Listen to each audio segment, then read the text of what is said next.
Hindu connect world first complete devotional app launching సెరమనీకి విచ్చేసిన మీ అందరికీ స్వాగతం అండ్ కృతజ్ఞతలు తెలియజేస్తున్నాను. అలాగే భాగ్యశ్రీ గారు ఒక పాట పాడి వినిపిస్తారు. సాధారణంగా ఆహ్వానిస్తాం. గురువు గారు అందరికీ నా నమస్కారాలు.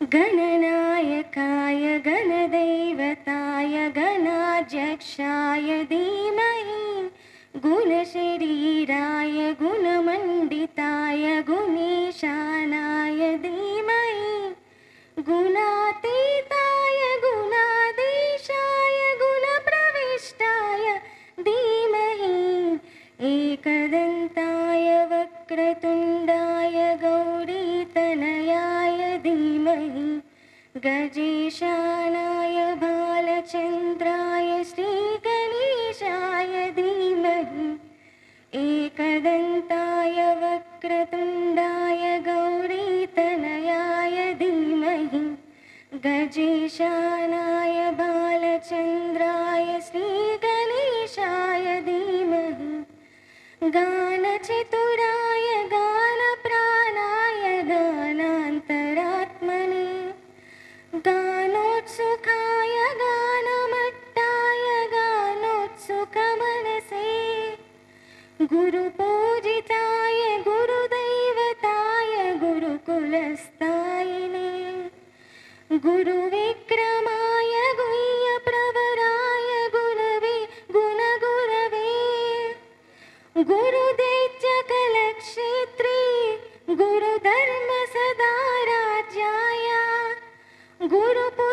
गुरुपुत्रपरित्रात्रे गुरुपाखण्डकण्डकाय गीतसाराय गीततत्त्वाय गीतगोत्राय धीमहि गूढगुल्फाय गन्धमट्टाय गोजयप्रदाय धीमहि गुणातीताय गुणाधीशाय गुणप्रविष्टाय धीमहि एकदन्ताय वक्रतुण्डाय गौरीतनयाय धीमहि गजेशानाय भालचन्द्राय श्रीगणेशाय धीमहि एकदन्ताय वक्रतुण्डाय गौरीतनयाय धीमहि गजेशानाय भालचन्द्राय श्रीगणेशाय धीमहि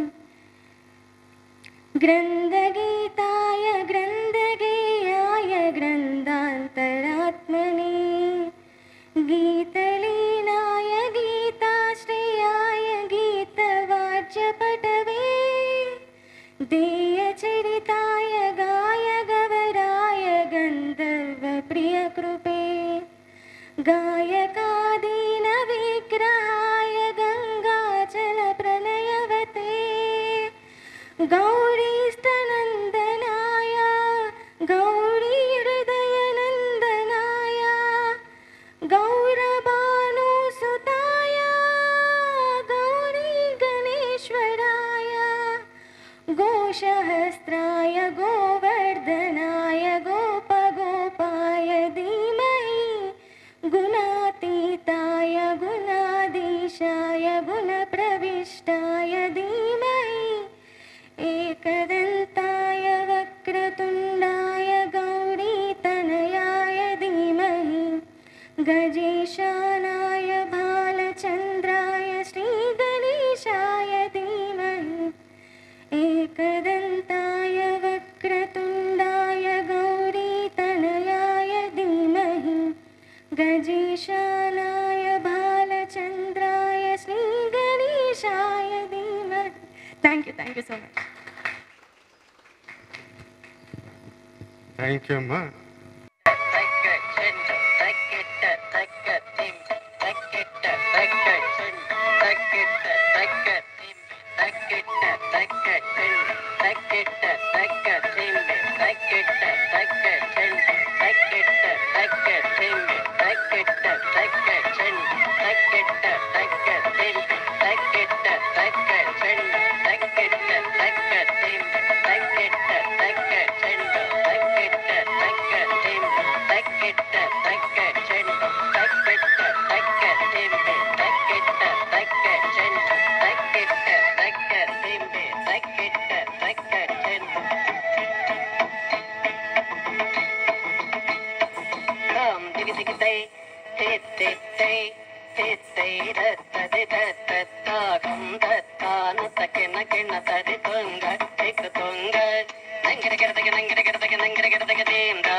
హరి హరి గజముఖ విఘ్న వినాయక హరి హరి గజముఖ విఘ్న వినాయక హరి హరి గజముఖ విఘ్న వినాయక హరి హరి గజముఖ విఘ్న వినాయక సురనుత హరి ముఖ గణపతి జయ జయ సురనుత హరి ముఖ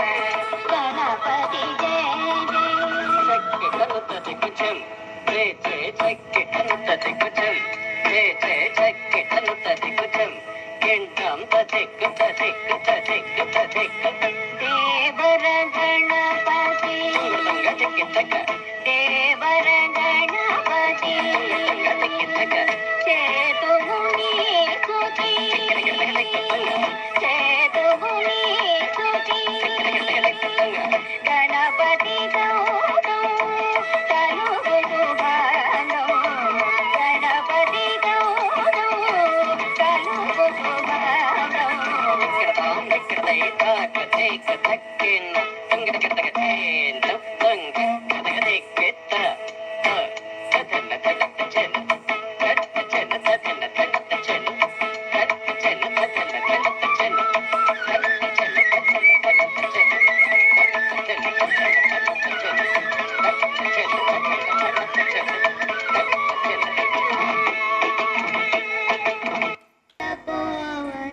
దిగమనం హత్వా మృగం కాంచనం వైదేహీ హరణం జటాయుమరణం సుగ్రీవ సంభాషణం వాలీని ద్రహణం సముద్రతరణం లంకాపురీ ద్రహణం పశ్చాత్ రావణ కుంభకర్ణహరణం ఏతద్ధి Ramayanam. Hindu connect app founder developer అయిన మనకి దానికి సంబంధించిన విశేషాలు తెలియజేస్తారు. ఆయనకు సాధారణంగా ఆహ్వానిస్తున్నాం. ముందుగా గురువుగారికి పాదాభివందనాలు. ఇక్కడ విచ్చేసినటువంటి అందరికీ శిరస్సు వంచి నమస్కరిస్తున్నాను. సామవేదం వారు ఇక్కడికి విచ్చేసినందుకు నాకు ఎంతో మహద్భాగ్యంగా ఫీల్ అవుతున్నాను. తేజస్వి శర్మ గారికి కూడా నా ఆహ్వానం పలుకుతున్నాను.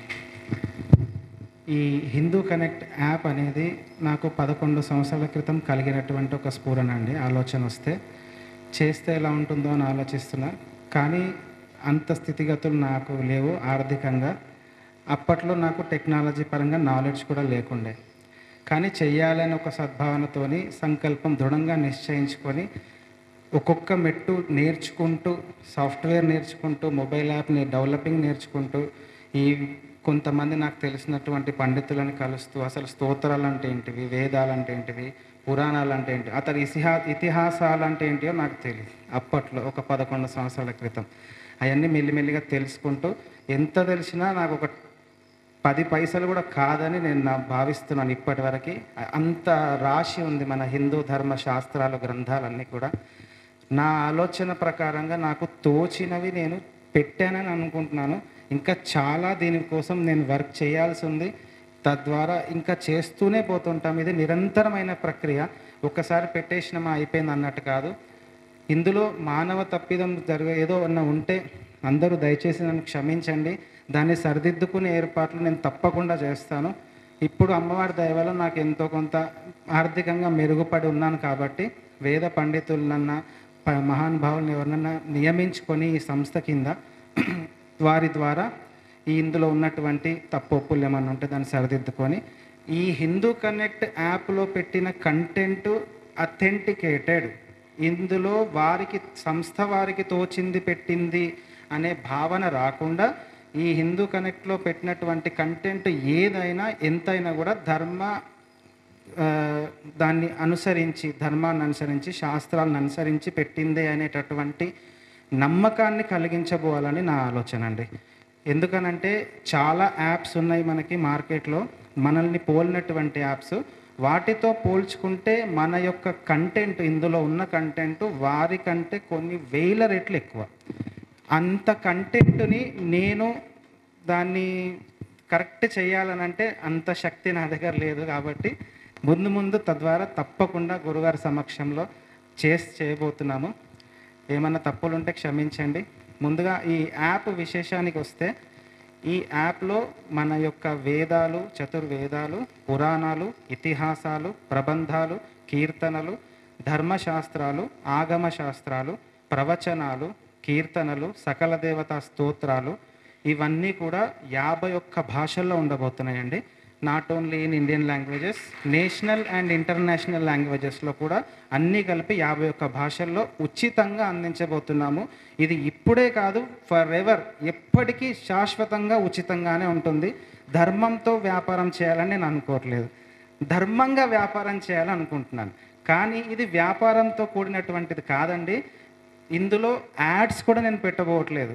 నేను డబ్బు సంపాదించాలని అనుకుంటే మీటింగ్ యాప్లని, చాటింగ్ యాప్లని ఎన్నో ఉన్నాయి, అవి చేసుకున్నా నాకు డబ్బు వస్తుంది.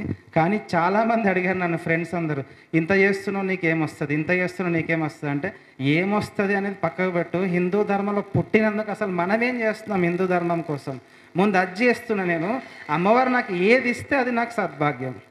అమ్మవారు నాకు ఒక కొడుకుని ఇచ్చారు. పెళ్ళి అయినాక 9 నెలల్లో నేను తండ్రిని అయ్యాను. కొడుకుని ఇచ్చారు. 6 సంవత్సరాలు కూడా లేదు అబ్బాయికి, అనారోగ్యంతో శివైక్యం అయిపోయారు. తర్వాత 2 సంవత్సరాలు, మా మ్యారేజ్ అయిన తర్వాత 2 సంవత్సరాల్లో ఇంకో అబ్బాయి పుట్టాడు, చిన్న అబ్బాయి. వాడు వచ్చాడు, ఇప్పుడు మంచిగా ఉన్నాడు. అట్లా ఏమిస్తారు దేవుళ్ళు, ఏమిస్తారు, మనం పూజ చేస్తే మనకేమొస్తుంది అని కాకుండా అసలు మనం ఏం చేస్తున్నాం, అసలు మనం హిందూ ధర్మంలో పుట్టి మనం ఏం చేస్తున్నాం ధర్మం కోసం? అసలు ధర్మం కోసం పక్క పెట్టండి, అసలు ఇంట్లో పూజ చేసుకునే వాళ్ళు ఎంతమంది? ఖచ్చితంగా అంతలో ఎటువంటి విఘ్నం లేకుండా ఒకరోజు చేసి ఒకరోజు చేయకుండా అట్లా కాకుండా ఇంత మంచి కళ్ళు ఇచ్చిండు భగవంతుడు, నోరిచ్చిండు, చెవులు ఇచ్చిండు, ఇంత మంచి శరీరాన్ని ఇచ్చిండు, ఏదన్నా ఎత్తగలిగే శక్తి సామర్థ్యాలను ఇచ్చిండు. వీటికి మనం ధన్యవాదాలు తెలుపుకోవచ్చు కదా స్వామివారికి, అమ్మవారికి. ఇంకా ఏం కావాలి మనకి? ఆస్తి ఒకటి సంపాదించుకుంటేనే అమ్మవారు ఇచ్చిందని అనుకోవడం కాదు, ఇదంతా అమ్మవారు ఇచ్చిందని నా భావన అండి. అది కూడా గురుగారి ప్రవచనాలు వింటూనే నేర్చుకున్నటువంటిది ఇదంతా కూడా. కాబట్టి ఈ యాప్లో ఇంకా ప్రపంచవ్యాప్తంగా ఉన్నటువంటి 5000 దేవాలయాల సమాచారాలు కూడా ఇందులో ఉండబోతున్నాయండి.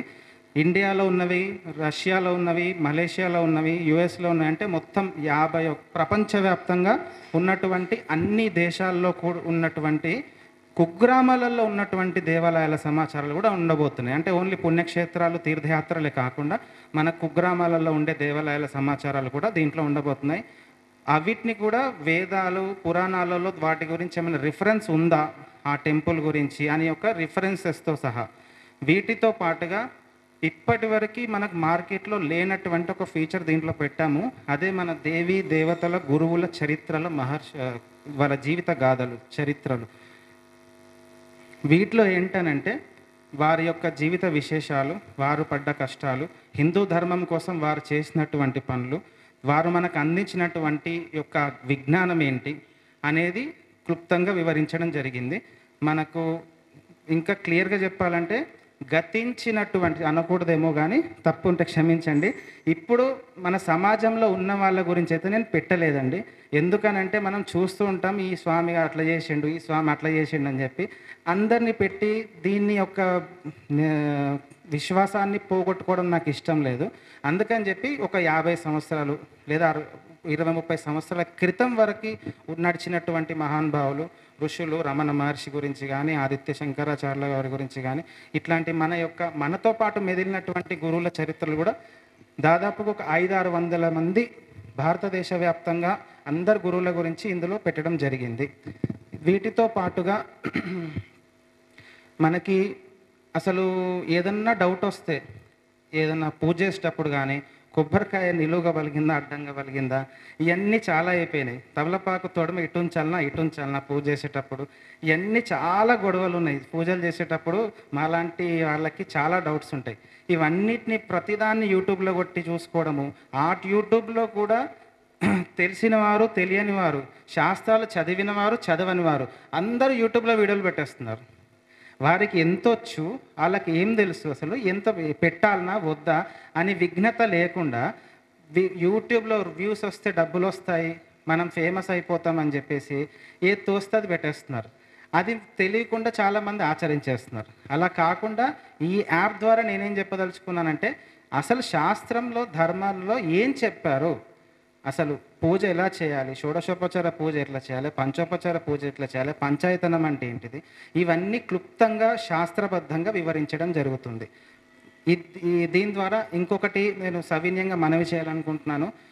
ఇప్పట్లో కొన్ని యాప్స్ ఉన్నాయండి, పేర్లొద్దు, వారు ఈ హిందూ ధర్మం పేరు చెప్పి వ్యాపారం చేస్తున్నారు. మీరు ఇంట్లో ఉండి డబ్బులు కట్టండి, ఓ 10,000 కడితే మీ పేరు మీద ఈ యాగం చేస్తాం, ఈ హోమం చేస్తాం, మీ ఇంటికి ప్రసాదం పోస్ట్లో పంపిస్తాం. అటువంటి వాటికి నేను పూర్తిగా విరుద్ధమండి. అలాంటి పనులు ఈ యాప్లో ఎప్పుడు చేయమండి. డబ్బులు సంపాదించడం కోసమైతే కాదు, అట్లాంటివి మేము ప్రోత్సహించాం ఈ యాప్లో. బ్రాహ్మణుల యొక్క పొట్టగొట్టే పని మాత్రం అస్సలు చేయం. దీంట్లో ఎవ్వరు ఏ పూజ చేయించుకోవాలన్నా, హోమం చేయించుకోవాలన్నా, ఏది చేసుకోవాలన్నా సరే తప్పనిసరిగా వారి యొక్క దగ్గరలో ఉన్నటువంటి గుడిలో బ్రాహ్మణులను కలిసి వాళ్ళ యొక్క నియమనిష్టలు నిబంధనలు అన్నీ తెలుసుకొని తద్వారా దాన్ని అనుసరించి ఫలితాన్ని పొందాలి తప్ప మనకు తోచింది అయిపోతుందిలే, అక్కడ యూట్యూబ్లో చూసినా ఇక్కడ వెబ్సైట్లో చూసినా మనది మనం చేసుకుంటే అది కరెక్ట్ కాదు. తద్వారా హిందూ ధర్మం యొక్క విలువల్ని కాపాడాలని చెప్పి భావితరాలకి దీని యొక్క గొప్పతనాన్ని, మన యొక్క సాక్రెడ్నెస్ అంటే హిందూ ధర్మం యొక్క పవిత్రతని చాటి చెప్పాలని చెప్పే ఉద్దేశంతో ప్రతి కంటెంట్ని కూడా వాళ్ళు దగ్గర పెట్టుకొని రాయడం జరిగింది. చాలామంది వాలంటీర్స్ మనకు సహాయం చేశారు దీనికోసం, ఇంకా చేయబోతున్నారు. ఇది నిరంతరంగా సాగేటటువంటి ప్రక్రియ. తప్పులు ఉంటే ఏమైనా గురువులు క్షమించగలరు, తప్పు మాట్లాడితే ఏమైనా క్షమించగలరు. దయచేసి యాంకర్ గారు ఇంతేనండి, ఇంకేం మాట్లాడాలంటే భయం వేస్తుంది గురుగారి దగ్గర. నాకు ధన్యవాదాలు, సెలవు తీసుకుంటున్నాను. డీకొండ భాస్కర్, ఇంటి పేరు డీకొండ. దాన్ని తిరిగేస్తే కొండని ఢీకొట్టాడు అనమాట. కొండని ఢీకొట్టి పిండిని చేసి మనకు హిందూ కనెక్ట్ అనే ఒక కంప్లీట్ డివోషనల్ యాప్ని మనకు అందజేశారు. అలాగే మనము మంచి ఆలోచనలన్నీ సెల్ ఫోన్లో పెట్టుకొని చెడు ఆలోచనలన్నీ మొబైల్లో పెట్టుకుంటాం. ఇలా తిరిగేస్తే మన జీవితం చాలా బాగుంటుంది. అలాగే తిరిగేశాడు ఆయన ఇంటి పేరుని. ఢీకొండని కాస్త కొండని ఢీకొట్టి మనకి ఇంత మంచి యాప్ని అందజేసినందుకు ఆయనకు మరొకసారి కృతజ్ఞతలు తెలియజేసుకుంటున్నాను. డీకొండ భాస్కర్, ఇంటి పేరు డీకొండ. దాన్ని తిరిగేస్తే కొండని ఢీకొట్టాడు అనమాట. కొండని ఢీకొట్టి పిండిని చేసి మనకు హిందూ కనెక్ట్ అనే ఒక కంప్లీట్ డివోషనల్ యాప్ని మనకు అందజేశారు. అలాగే మనము మంచి ఆలోచనలన్నీ సెల్ ఫోన్లో పెట్టుకొని చెడు ఆలోచనలన్నీ మొబైల్లో పెట్టుకుంటాం. ఇలా తిరిగేస్తే మన జీవితం చాలా బాగుంటుంది. అలాగే తిరిగేశాడు ఆయన ఇంటి పేరుని. ఢీకొండని కాస్త కొండని ఢీకొట్టి మనకి ఇంత మంచి యాప్ని అందజేసినందుకు ఆయనకు మరొకసారి కృతజ్ఞతలు తెలియజేసుకుంటున్నాను. చీఫ్ గెస్ట్ బ్రహ్మశ్రీ సామవేదం షణ్ముఖ శర్మ గారిని సభావేదికపై ఆహ్వానిస్తున్నాం.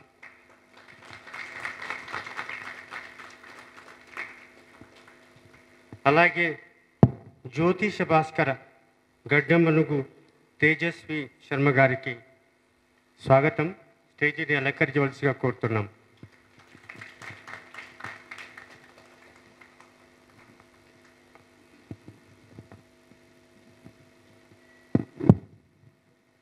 డీకొండ భాస్కర్ గారు పూలమాల ధరింపజేస్తారు.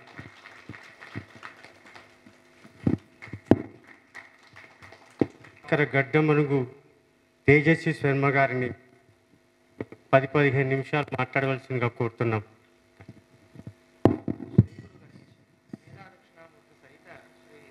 త్రిపురసుందరై నమః, సభాయే నమః. ఈరోజు చక్కటి సుదినం. సామవేదం షణ్ముఖ శర్మ గారితో కలిసి వేదికను పంచుకోవడం అనేది నిజంగా నా పూర్వజన్మ సుకృతం. వారి ముందు మాట్లాడాలనంటే ఎంతటి ధీశారులకైనా సరే కాస్త మాటలు తడబడక మానవు.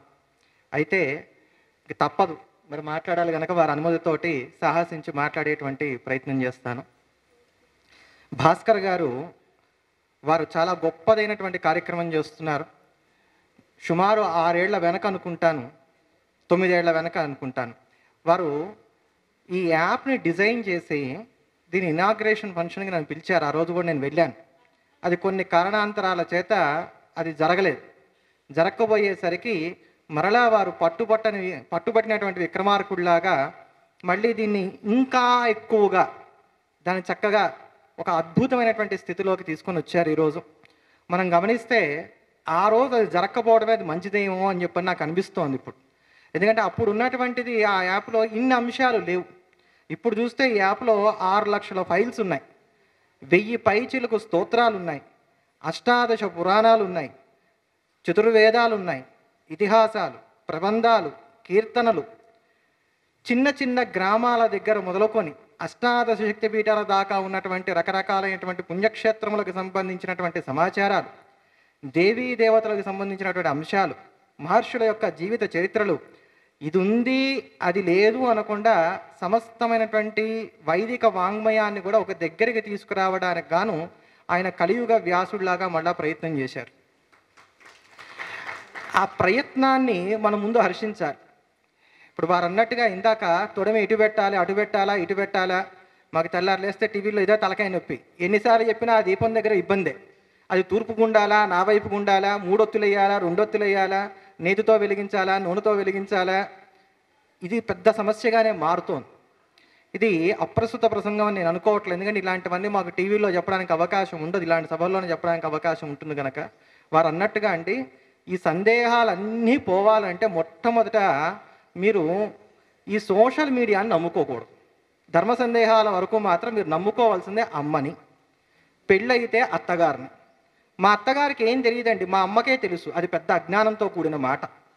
పెళ్ళయ్యాక ఆ ఇంటి ఆచారం అత్తగారే చెప్పాలి, అత్తగారే చెబుతుంది, అత్తగారు చెప్పినట్టే వినాలి. అదే కోడలి యొక్క ధర్మం. ధర్మాన్ని అనుసరించి ఈ జగత్తు నడుస్తుంది, ఇష్టాన్ని అనుసరించి నడవదు. అందుకని చెప్పని మొట్టమొదట మీరందరూ గుర్తుపెట్టుకోండి, వరలక్ష్మీ వ్రతం వస్తే ఏం చేయాలి, రేపు వినాయక చవితి వస్తే ఏం చేయాలి, దసరాలో అమ్మవారికి రోజుకో నైవేద్యం పెట్టాలా పెట్టక్కర్లేదా, రకరకాలతో పూలతో పూజ చేయాలా, నేను ఇంతవరకు చేయలేదు వ్రతం, మళ్ళీ కొత్తగా ప్రారంభం చేయవచ్చా, ఇవన్నీ మీరు అడగవలసింది మొట్టమొదటి ఎవరినంటే పెళ్ళి అయితే అత్తగారిని, పెళ్లి కాకపోతే తల్లిని. వీళ్ళిద్దరూ కూడా లేకపోతే మీ గ్రామంలో ఉన్నటువంటి పురోహితుని, వాళ్ళెవ్వరికీ కూడా తెలియని పక్షంలో అప్పుడు మమ్మల్ని అడగాలి. లేకపోతే ఎంత దౌర్భాగ్యం అమ్మా ఆడవాళ్ళ విషయంలో. ఈరోజు పూర్ణాలు వేసుకోలేక వాటిని వాయనాలకు ఇవ్వడానికి కానీ మీరు స్వగృహ ఫుడ్స్కి ఆర్డర్ ఇచ్చుకుంటున్నారా? ఆ వ్రతం చెయ్యకపోతే ఏమి? ఇంకా ఏడాది నుంచి నీకు తెలుసు వరలక్ష్మి వ్రతం వస్తుందని చెప్పని 2-3 సార్లు ఇంట్లో 4 సార్లు ట్రై చేసుకుంటే నీ పూర్ణం ఏదో శుభ్రంగా వస్తుంది కదా. అది నూనెలో వేసినప్పుడు ఆ పిండి చితికి బయటికి రాకుండా ఉండాలంటే తోపుపిండి ఎలా కలుపుకోవాలి, దానికి 1,00,000 వ్యూసా? ఎక్కడికి పోతున్నాం మనం? అందుకని చెప్పనండి, ఈరోజు ఇంతగా వారు ఇంతాక అన్నారు పూజలు వ్యాపారమైనాయి అని చెప్పని. వాస్తవం అవుతాయి, ఎందుకు అవ్వవు? ఈరోజు మనం పొద్దున లేవం, దేవుడి దగ్గర దీపం పెట్టాం, మనం పూజ చెయ్యం, మనం చేస్తున్న పని ఏమిటి? డబ్బు కడితే వాళ్ళు చేసేస్తారు. జ్యోతిష్యంలో ఉన్నాను కనుక అనుభవంతో చెప్తున్నాను. మా దగ్గరకు వచ్చిన వాళ్ళు చెప్పే మాట ఏమిటంటే, ఎంత ఖర్చు అవుతుందో చెప్పండి, అన్నీ చేయించేద్దాం, నేను అనుకున్న పని మాత్రం నాకు అయిపోవాలి, పూర్ణాహుతి టైంకి నేను వస్తా. దేవుడు వరం ఎందుకు ఇస్తాడు? ఇక్కడ నేను చెప్తా, పలానా గోత్రోద్భవస్య సుబ్బయ్య నామధేయస్య ఏదో గోత్రం చెప్పా. పరమేశ్వరుడు కళ్ళు తెరిచి చూశాడు, ఏం చేస్తున్నాడు ఈ సుబ్బయ్య? పడుకోకుంటున్నాడు ఇంట్లో కూర్చొని. వరం ఎందుకు ఇస్తాడు? నీ డబ్బు చూసి ఆయన వరం ఇచ్చేట్లయితే ఆయనకు ఐశ్వర్యానికి కొదవ. ఆయనే ఐశ్వర్య నిధి. ఆయన ఉండబట్టి మనం బతుకుతున్నాం, ఆయన ఇవ్వబట్టి మనం ఉంటున్నాం. మనం ఇస్తే ఆయన పుచ్చుకోవడానికి ఏముంది అక్కడ? చిన్నపిల్లలకి ఇంటికి వచ్చినటువంటి వాళ్ళు ఓ 10 పైసలు, అంటే మా రోజులో సంగతి ఓ 10 పైసలు పావలానో అలా ఇస్తూ ఉంటే, ఇప్పట్లో లాగా ఓ 10 రూపాయలు 20 రూపాయలు ఇస్తుంటే వాళ్ళు అవన్నీ దాచుకొని అమ్మ పుట్టినరోజుకో నాన్న పుట్టినరోజుకో ఏమైనా కొనిస్తే ఆ తల్లిదండ్రులు ఎలా మురిసిపోతారో, అలా మనం ఇచ్చేటువంటివన్నీ కూడా భగవంతుడివే అయినప్పటికీ, అరే వీడు దాచి కృతజ్ఞతగా మనకి ఇస్తున్నాడు కదా అని ఆ పత్రపుష్పాదుల చేత సంతసించి ఆయన వరమిస్తున్నాడే తప్ప ఆయనకి గతి లేకన. అందుకు వ్యాపారాలు బయలుదేరినాయి. ఈ మాట వాస్తవమే, సందేహం లేకుండా ఇది వాస్తవమే. ఇందులో మీరు ఇంత డబ్బు కట్టండి, మీ ఇంటికి ప్రసాదం వచ్చేస్తుంది. మేము డబ్బు కట్టేసాం. వీళ్ళు జ్యోతిష్యానికి వచ్చినప్పుడు చెప్తున్న మాట ఏమిటి? మాకు మేము అన్ని దేవాలయాల్లో పూజలు చేయిస్తున్నామండి, అయినా మా కష్టాలు తీరట్లేదండి. ఎందుకు తీరతాయి? నువ్వు ధర్మబద్ధంగా చేయట్లే. నువ్వు ఊరికని డబ్బు పడేసావు. డబ్బు పడేస్తే పని చేసేవాళ్ళని పనివాళ్ళు అంటారు, దేవుడు అనరు. కనుక మనం ఆ వ్యత్యాసాలు తెలుసుకోవాలి. ఇప్పుడు ఆ వ్యత్యాసాలు మనకు పోతున్నాయమ్మా. మొట్టమొదట మనకు కావాల్సింది ఆచారం. ఆచారం వల్ల చిత్తశుద్ధి ఏర్పడుతుంది. చిత్తశుద్ధి లేకపోతే భగవద్ అనుగ్రహం లేదు. ఈరోజు ఈ ఆచారాల గురించి చెప్తే నాకు చాలా ఇబ్బంది అవుతోంది. తిడుతున్నారు, మమ్మల్ని తిడుతున్నారు. ఒక ఆవిడ వచ్చింది, మంగళసూత్రం లేదు మెళ్ళో, బ్రాహ్మణ స్త్రీ, పక్కన భర్త ఉన్నాడు, ఇటు పక్క చూస్తే తండ్రి ఉన్నాడు. జాతకానికి వచ్చింది ఆవిడ. ఏమ్మా మంగళసూత్రం లేదు, ఎందుకు చెప్పాలి నీకు జాతకం అని ప్రశ్న వేస్తే, నీకు ఫీజు కట్టా కదా అని. ఫీజు వెనక్కి ఇచ్చేస్తా, నాకేం అభ్యంతరం లేదు. ఇప్పుడు చెప్పి నీకు అసలు మంగళసూత్రం లేకపోతే జాతకం ఎందుకు చెప్పాలి? నన్ ఆఫ్ యువర్ బిజినెస్ ఆవిడ అన్నమాట ఇది. తప్పేం లేదు ఆవిడ అన్న దాంట్లో. ఎందుకంటే పక్కనున్న తండ్రి బుద్ధి చెప్పట్లా, కట్టుకున్న మొగుడు మాట్లాడట్లా. అప్పుడు ఏమవుతుంది? ఈ రోజుల్లో అత్తగారుల నోర్లన్నీ కూడా మూత పడిపోయినాయి. ఎందుకంటే గట్టిగా మాట్లాడితే కోడలు తిరగబడుతుంది. ఈ రోజుల్లో నీతి చెప్పవలసిన తల్లి చెప్పట్లేదు.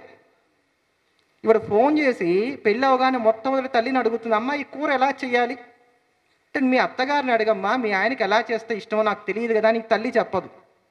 ఇవిడు చెప్తుంది ఏదో ఇలా చెయ్యని. ఆ తల్లి వస్తుంది లోపల నుంచి, మా అబ్బాయికి ఇలా చేస్తే ఇష్టం లేదంటే, చూసారా నేను చేస్తే వంట మీ అమ్మకి నచ్చదు, అందుకే నేను వంట చేయట్లేదు, ఎగ్గొట్టేస్తుంది. రాని పని రాజా పని. ఇవన్నీ అండి, ముందు ఇవి సవరించుకుంటే భగవంతుడు మన దగ్గరకు వస్తాడు, లేకపోతే రాడు. జాతకంలో శ్రీరామరక్షా స్తోత్రం చదువుకో అమ్మా. సాయం ప్రదోష సమయంలో ఊపిరితిత్తులకు సంబంధించిన వ్యాధులు నయం అవుతాయి అని చెప్పని ఒకళ్ళు చెప్తే, వాళ్ళు చెప్పిన మాట ఏంటంటే, రామరక్షా స్తోత్రం చదివితే అయిపోతుందా? హోమం అక్కర్లేదా? ఉంగరం పెట్టుకో అక్కర్లేదా? ఓ రత్నం చెప్పకూడదా? ఇది పరిస్థితి, ఇప్పుడున్న పరిస్థితి. అందుకని ఇప్పుడు ఈ యాప్లు లాంటి మనకు అవసరం. వావిళ్ళ వారు ఒకప్పుడు చాలా చక్కటి కృషి చేశారు వాంగ్మయానికి వారు. అట్లా దాని తర్వాత ఇప్పుడు మంచి మంచి యాప్స్ వస్తున్నాయి, వాటిలో స్తోత్రాలన్నీ పెడుతున్నారు. ఆ స్తోత్రాలు చదువుకోవడం కూడా ఇప్పుడు మనకి ఇబ్బంది అవుతోంది. కానీ స్తోత్ర వాంగ్మయం ఎంత గొప్పదో మనకు తెలుసా అంటే, ఒక స్తోత్రము మన జీవితాన్ని మారుస్తుంది. స్తోత్రం అనేది అంత తేలికైనటువంటిది ఏమీ కాదు. నమస్కారస్తదాశీశ్చ సిద్ధాంతోక్తి పరాక్రమ విభూతి ప్రార్థనా చేతి షడ్విధం స్తోత్ర లక్షణం అని చెప్పని స్తోత్రానికి ఉండవలసిన లక్షణాన్ని చెప్పారు. 6 లక్షణాలు ఉంటేనే అది స్తోత్రము అని అన్నారు. నిన్న ఏదో యూట్యూబ్లో చూశాను, వరయేసు వ్రతంట. ఇట్లాంటి వాటిలో పెట్టేటువంటి గాయత్రులకి మంత్రాలకి ఇటువంటి లక్షణాలు ఉండవు. కనుక అవన్నీ కూడా కాలగర్భంలో కలిసిపోవలసినటువంటివే. వాళ్ళు ఏమనుకుంటున్నారని అంటే, నేను పేర్లు పెట్టే మాట్లాడితే నాకేం భీతి లేదు. ఇప్పుడు ఇలాంటివన్నీ చేసి వాళ్ళు యేసుకి మతం మార్చి యేసుని సనాతన ధర్మంలోకి తీసుకొస్తున్నారు. అందుకు వాళ్ళని నేను మెచ్చుకుంటాను. ఎందుకంటే యేసుకి గాయత్రి వచ్చింది, యేసుకి దీక్ష వచ్చింది, యేసు పేరు మీద పుట్టు వెంట్రుకలు తీస్తున్నారు, యేసు పేరు మీద ఇవన్నీ చేస్తున్నప్పుడు ధ్వజస్తంభాలు వచ్చాయి. అంటే యేసు సనాతన ధర్మంలోకి తిరిగి వచ్చాడు, అందుకు సంతోషపడాలి మనం. అందుకని చెప్పని స్తోత్రం అంటే ఈ 6 లక్షణాలు ఉండాలని అన్నారు. నమస్కారం, ఆశీర్వాదం, దృఢాభిప్రాయ ప్రకటన, అనంతమైనటువంటి భగవంతుడి యొక్క శక్తి యొక్క నిరూపణ, దివ్యమైనటువంటి ఆయన యొక్క ఐశ్వర్య లక్షణాలు, ప్రార్థన, ఇవన్నీ ఉంటేనే అది స్తోత్రం. ఆ స్తోత్రమును కనుక మనం ఆర్తితో చేశామా పరమాత్మ వెంటనే అనుగ్రహిస్తాడు. నువ్వు కోరుకున్న పని కాలేదు అంటే స్తోత్రం చదివిన తర్వాత కూడా దానికి 2 కారణాలు ఉండాలి. ఒకటి, నీకు పూర్వపుణ్యం ఉండకూడదు, అంటే చాలినంత పూర్వపుణ్యం ఉండకపోవచ్చు. 2, చిత్తశుద్ధితోటి దాని మీద దృఢమైనటువంటి భక్తితోటి నువ్వు చేసుకుని ఉండకపోవచ్చు. ఈ 2 కారణాలు అవుతాయి. మహాభారతంలో భీష్మ పర్వంలో మనకు వస్తుంది, యుద్ధం సంగ్రామం అంతా దుర్గాస్వరూపం, దుర్గని స్తోత్రం చేయని కృష్ణ పరమాత్మ చెప్పినప్పుడు అర్జునుడు స్తోత్రం చేశాడు. నమస్తే సిద్ధ సేనాని ఆర్యే మందరవాసిని అంటూ దుర్గాదేవిని 13 శ్లోకములతో స్తోత్రం చేశాడు. 13 శ్లోకములకు పరవశించినటువంటి ఆ పరదేవత వెంటనే అశరీరవాణిగా పలికింది, అచిరకారంలోనే నువ్వు జయాన్ని పొందుతావు, ధర్మం ఎక్కడుంటే కృష్ణుడు అక్కడ ఉంటాడు, కృష్ణుడు ఎక్కడుంటే అక్కడ జయం కలుగుతుంది. అంటే 13 శ్లోకముల యొక్క స్తోత్రములకు పరవశించి పరమదేవత వెంటనే వరం ఇచ్చింది అని అంటే, స్తోత్రానికి భగవంతుడు పరవశించడానికి అవకాశం ఉందా? అలా పరవశించేటువంటి విధంగా దృఢమైనటువంటి భక్తితో మనం చేయగలగాలి స్తోత్రం, అంతే. మీరు ఇంకొక మారు గమనించండి, అది ద్వాపర యుగం అండి, వాళ్ళంటే మహాత్ములండి. మళ్ళీ ఈ మాట ఒకటి చెప్తారు, ఈ కలియుగంలోనే మరో అద్భుతం కూడా చూసాం మనం. దద్యా దయానుపవనో ద్రవిణాం భూదార. అస్మిన్న కించన విహంగ శిశౌ విషన్నే దుష్కర్మ ఘర్మమపనీయ చిరాయ దూరం నారాయణ ప్రణయని నయనాంబువాహ. ఎక్కడిది శ్లోకం? ఇది మాత్రం గుర్తుంటుంది, ఎందుకంటే లక్ష్మీ సంబంధమైంది కనుక. కనకదారాస్తవం. శంకర భగవత్పాదులు చిరుప్రాయంలో వారొక్క స్తోత్రం చేస్తే ఏమండి బంగారు ఉసిలికల వర్షం కురిసిందా లేదా? అంటే ఆ దృఢమైనటువంటి భక్తి ఉండాలి. ఆ భక్తి మనలో ఎంత మాత్రంగా ఉంది అది చూసుకోవాలి. అప్పయ్య దీక్షితులు గారు తమ భక్తిని తాము పరీక్ష చేసుకున్నారు. ఎంతటి మహాత్ములు అంటే ఈ రోజుల్లో అప్పయ్య దీక్షితులు గారి పేరు తెలిసినటువంటి బ్రాహ్మణ కుటుంబాలు ఎన్ని. నేను మాట్లాడితే పదే పదే బ్రాహ్మణ అంటున్నా అంటే నా కులాభిమానంతో నేను అనట్లేదండి. ఎందుకంటే బ్రాహ్మడు అనేవాడు అధ్యయన శీలుడై ఉండాలి. వాడు జీవితాంతము చిట్ట చివరి క్షణం వరకు కూడా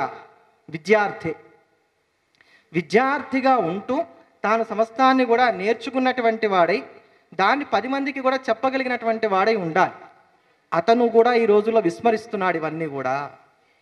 అప్పయ్య దీక్షితులు గారు తమ భక్తిని తాము పరీక్ష తెలుసుకొని శిష్యుల్ని పిలిచి ఆ శిష్యులకి చెప్పారట, ఇప్పుడు నేను ఉమ్మెత్త రసం తాగుతాను, నాకు పిచ్చి వస్తుంది, ఉన్మత్తావస్థలో నేను ఏమేం చెప్తానో అవన్నీ కూడా మీరు రాయండి, నేను మిమ్మల్ని ఏమన్నాను, అందులో నేను ఏం చెప్తే అది రాయండి, తర్వాత నాయన ఇది విరుగుడు, ఆ తర్వాత నాకు ఈ విరుగుడు ఇవ్వండి అని చెప్పి ఆయన చేతుల్లో పెట్టి వెళ్ళిపోయారు. ఆ ఉమ్మెత్త రసం తాగారు. ఆయన తాగిన తర్వాత ఉన్మత్తావస్థలో ఆ పిచ్చిలో కూడా వారు చేసింది ఏంటయ్యా అంటే పరమేశ్వరుని స్తోత్రం చేశారు. 51 శ్లోకాలతో స్తోత్రం చేశారు.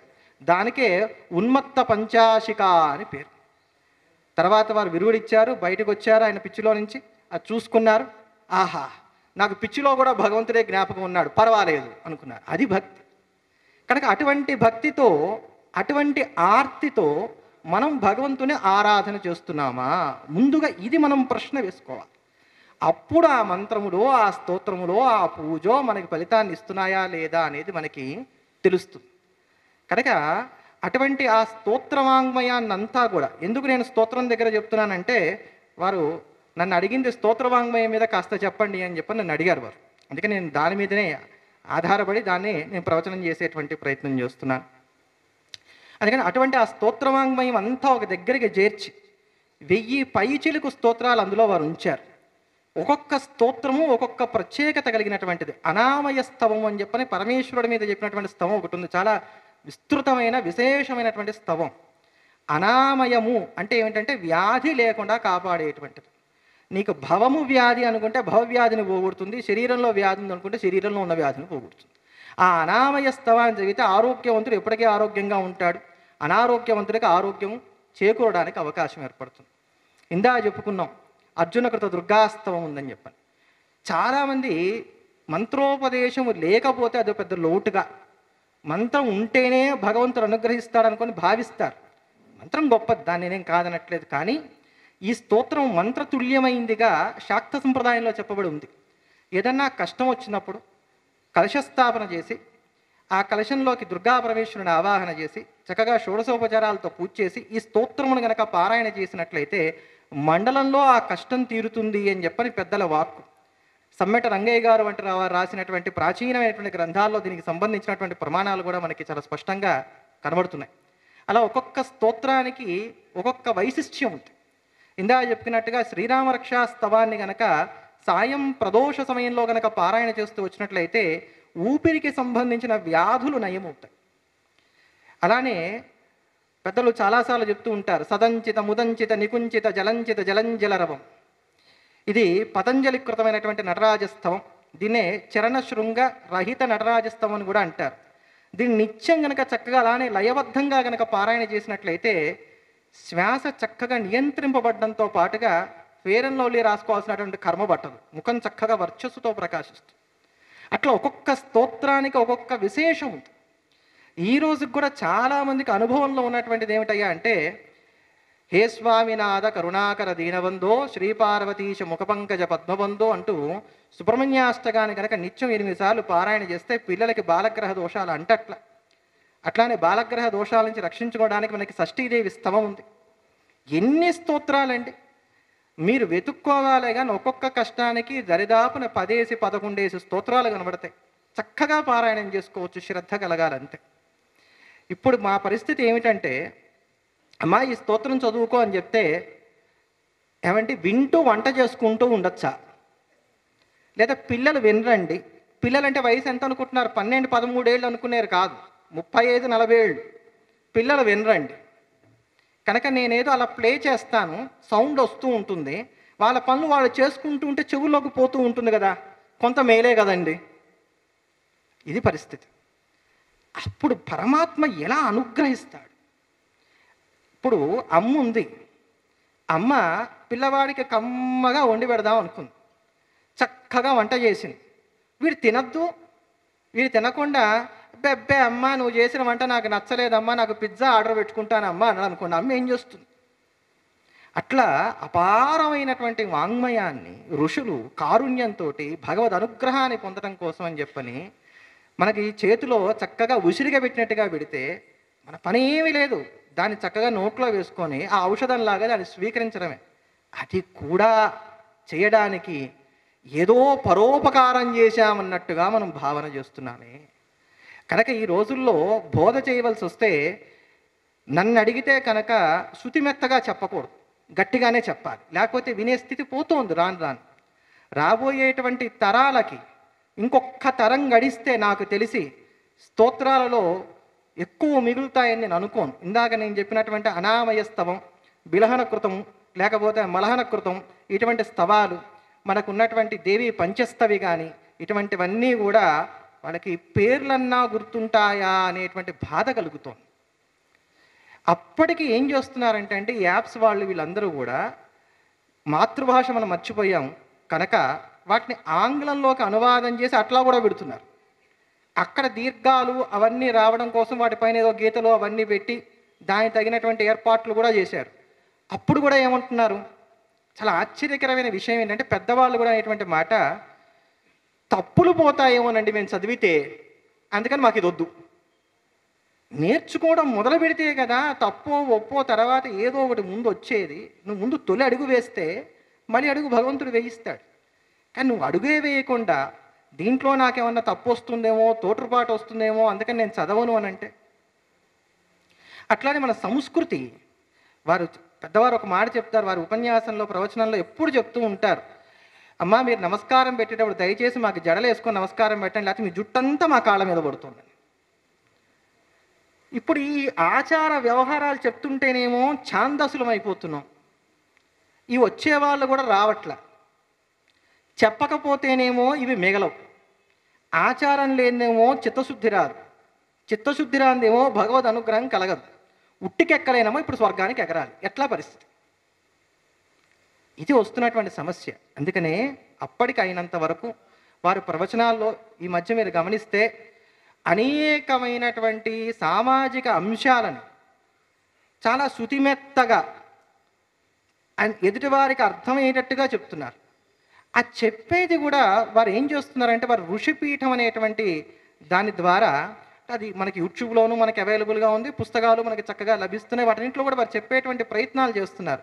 కానీ వాటిని వింటున్నది ఎంతమంది? అక్కడ వస్తోంది సమస్య. అందుకనే శ్రద్ధావాన్ లభతే జ్ఞానం, లేకపోతే కష్టం. ఈరోజు ఈ మాత్రం మనకి సంస్కృతి నిలబడింది అని అంటే మాత్రం ఇటువంటి పెద్దల యొక్క అనుగ్రహమే. ఈరోజు ప్రవచనాలలో నేను బాగా అభిమానించేటువంటిది ఎవరిదే అని అంటే సామవేదం షణ్ముఖ శర్మ గారిది అని నిర్ద్వంద్వంగా చెప్తాను. ఎందుకనంటే మల్లాది చంద్రశేఖర శాస్త్రి గారి తర్వాత అంత ధాటిగా అంత ధీటుగా శాస్త్రపరంగా ప్రతి శ్లోకాన్ని సప్రమాణంగా ఉంటంకిస్తూ ఎక్కడా కూడా కుంఠితం అనేటువంటిది లేకుండా ఆ పదాల్లో ఈ రోజుకి కూడా అనర్గళ గంగా ప్రవాహంగా వారు చెప్తున్నారని అంటే అది ఏమీ చిన్నపాటి విషయం కాదు. నిజంగా పరమేశ్వర అనుగ్రహం వారు ఎందు పరిపూర్ణంగా ఉందంటానికి అది గుర్తు. వారు చెప్పంది ఏమీ లేదు ఆర్షవాంగ్మయంలో. వారు రామాయణం ప్రవచనం చేశారు, భారతం అయింది, భాగవతం అయింది, దక్షిణామూర్తి తత్వం అయింది, మొన్నీ మధ్య కాబోలనుకుంటాను మృత్యుంజయ తత్వం గురించి చెప్పారు, కనకదార స్తోత్రం చెప్పారు, ఎవరు ఏది అడిగితే అవన్నీ చెప్తున్నారు. శంకర విజయం అయిపోయింది. తర్వాత వారింకా వారు చేయవలసింది మిగిలిందల్లా ఏంటంటే పరమతస్థులైనటువంటి వారు, ఇక్కడ పరమతస్థులు అంటే రామానుజ మతం ఇట్లాంటి వాళ్ళు ఎవరైతే వారికి సంబంధించిన ఇంక చెప్పాలి, ఒకటే మిగిలినాయి. మనకి స్మార్తుల్లో ఏంటంటే మనం పరాణ వారిని ఈ ప్రాంతం చిన్నది అని మనం అనుకోం, బెల్లంకొండ రామరాయ కవి గారు కావచ్చు, లేకపోతే అప్పయ్య దీక్షితులు గారు కావచ్చు, ఇట్లాంటి మహాత్ములు అందరూ కూడా వైష్ణవులకు ఉపకరించే గ్రంథాలు కూడా రాసి వారు కూడా ఉపకారం చేశారు. కనుక ఇంకా అవి ప్రవచించడం ఒకటే మిగిలింది వారు, మిగతా అన్ని ప్రవచనాలు అయిపోయినాయి. తర్వాత వారందరూ చెప్పుకోవాల్సింది ఏంటంటే ఒకప్పుడు సామవేదం వారు చెప్పారు అని దాన్ని ప్రమాణంగా తీసుకోవడం ఇప్పుడు మనకి మిగిలింది అంతే. అటువంటి వారితో ఈరోజు నేను చక్కగా వారి పక్కన కూర్చొని ఈ 4 మాటలు మాట్లాడడానికి నాకు అవకాశం కల్పించినటువంటి భాస్కర్ గారికి నిజంగా నేను ఎప్పటికీ కూడా ధన్యవాదాలు తెలియజేసుకుంటూ ఉంటాను.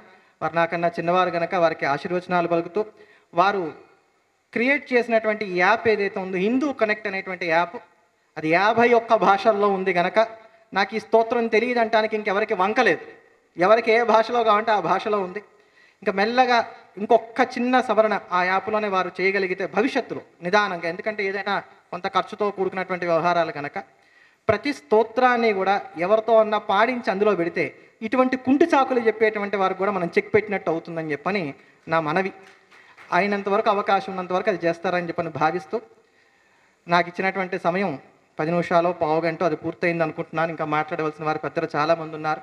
నా మాటల కన్నా అమూల్యమైనటువంటివి ఇటువంటి వారి మాటలు, పెద్దవారి మాటలు. అది వినటానికి నేను కూడా ఉవ్విళ్ళూరుతూ ఉన్నాను గనక సభాయే నమః. స్వస్తి. సర్వం శ్రీ ఉమామహేశ్వర శ్రీ చరణారవింద అర్పణమస్తు. జీవితం గురించి, ఆచార వ్యవహారాల గురించి మనకు సమగ్ర సమాచారం అందించిన తేజస్వి శర్మ గారికి కృతజ్ఞతలు తెలియజేస్తున్నాము. అలాగే గెస్ట్ ఆఫ్ హానర్ తత్వం చారిటబుల్ ట్రస్ట్ సువర్ణ భారతి గోశాల బ్రహ్మశ్రీ శ్రీనివాస బంగారయ్య శర్మ గారికి స్వాగతం పలుకుతున్నాము. అలాగే డీకొండ గారు మాల ధరించవలసిందిగా, అలాగే భాస్కర్ గారు వేదికను అలంకరించవలసిందిగా కూడా కోరుతున్నాము. ఇక రెండవ స్పీకర్గా బ్రహ్మశ్రీ శ్రీనివాస బంగారయ్య శర్మ గారిని మాట్లాడవలసిందిగా కోరుతున్నాము. ఒక 15-20 నిమిషాలు తీసుకోండి. Thank you.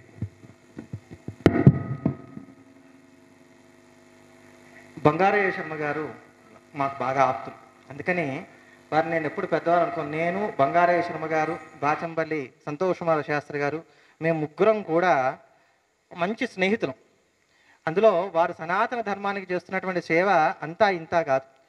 శంకరాచార్యుల వారు అంటే బంగారయ్య శర్మ గారు, బంగారయ్య శర్మ గారు అంటే శంకరాచార్యుల వారు అన్నట్టుగా ఎక్కడా లేనటువంటి విధంగా శంకర జయంతి ఉత్సవాలు బ్రహ్మోత్సవాల్లాగా 10 రోజులు జరుపుతూ మహా ఉద్దండులైనటువంటి వారందరినీ కూడా ఏకీకృతం చేసి వారందరినీ కూడా తీసుకొచ్చి అనేకమైనటువంటి వ్యయప్రయాసలకు వచ్చి వారు శంకరాచార్యుల వారి యొక్క విషయంలో, అంటే వారి యొక్క ప్రభ ఎవరు మళ్ళా తీసుకురావాల్సిన అవసరం లేదు కానివ్వండి, ఎలా అయితే కనుక మనకి నిప్పు కణిక మీద కాస్త నివురు గప్పినట్లయితే అది ఉప్పను ఊస్తే పైకి వస్తుందో అలా చేస్తున్నటువంటి వారు ఈ తెలుగు రాష్ట్రాల్లో మాత్రం బంగారయ్య శర్మ గారు అని చెప్పడంలో ఎంత మాత్రం సందేహం లేదు. వారు సార్థక నామధేయులు, వారు నిజంగానే బంగారం. ఆ బంగారం వారిదే అని చెప్పని గుర్తించి ఆ బంగారానికి మరింత తావినద్దుతున్నటువంటి మహాత్ములైనటువంటి వారు, మనందరికి కూడా ప్రాతస్మరణీయమైనటువంటి వారు శృంగేరి శ్రీచనులు.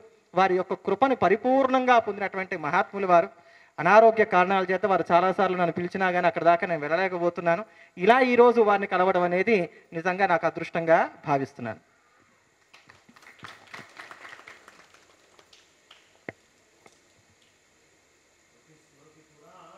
ఆలయం కరుణాలయం నమామి భగవత్పాద శంకరం లోకశంకరం. అజ్ఞానాం జాహ్నవీతీర్థం విద్యాతీర్థం వివేకినాం సర్వేషాం సుఖదం తీర్థం భారతీతీర్థమాశ్రయే.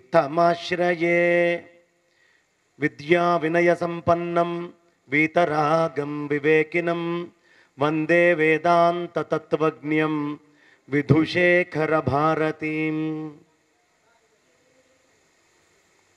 శారదా శారదాంభోజ వదనావదనాంబుజే సర్వదా సర్వదాస్మాకం సన్నిధిం సన్నిధిం క్రియాత్. అగజానన పద్మార్కం గజాననమహర్నిశం అనేకదం తం భక్తానాం ఏకదంతముపాస్మహే.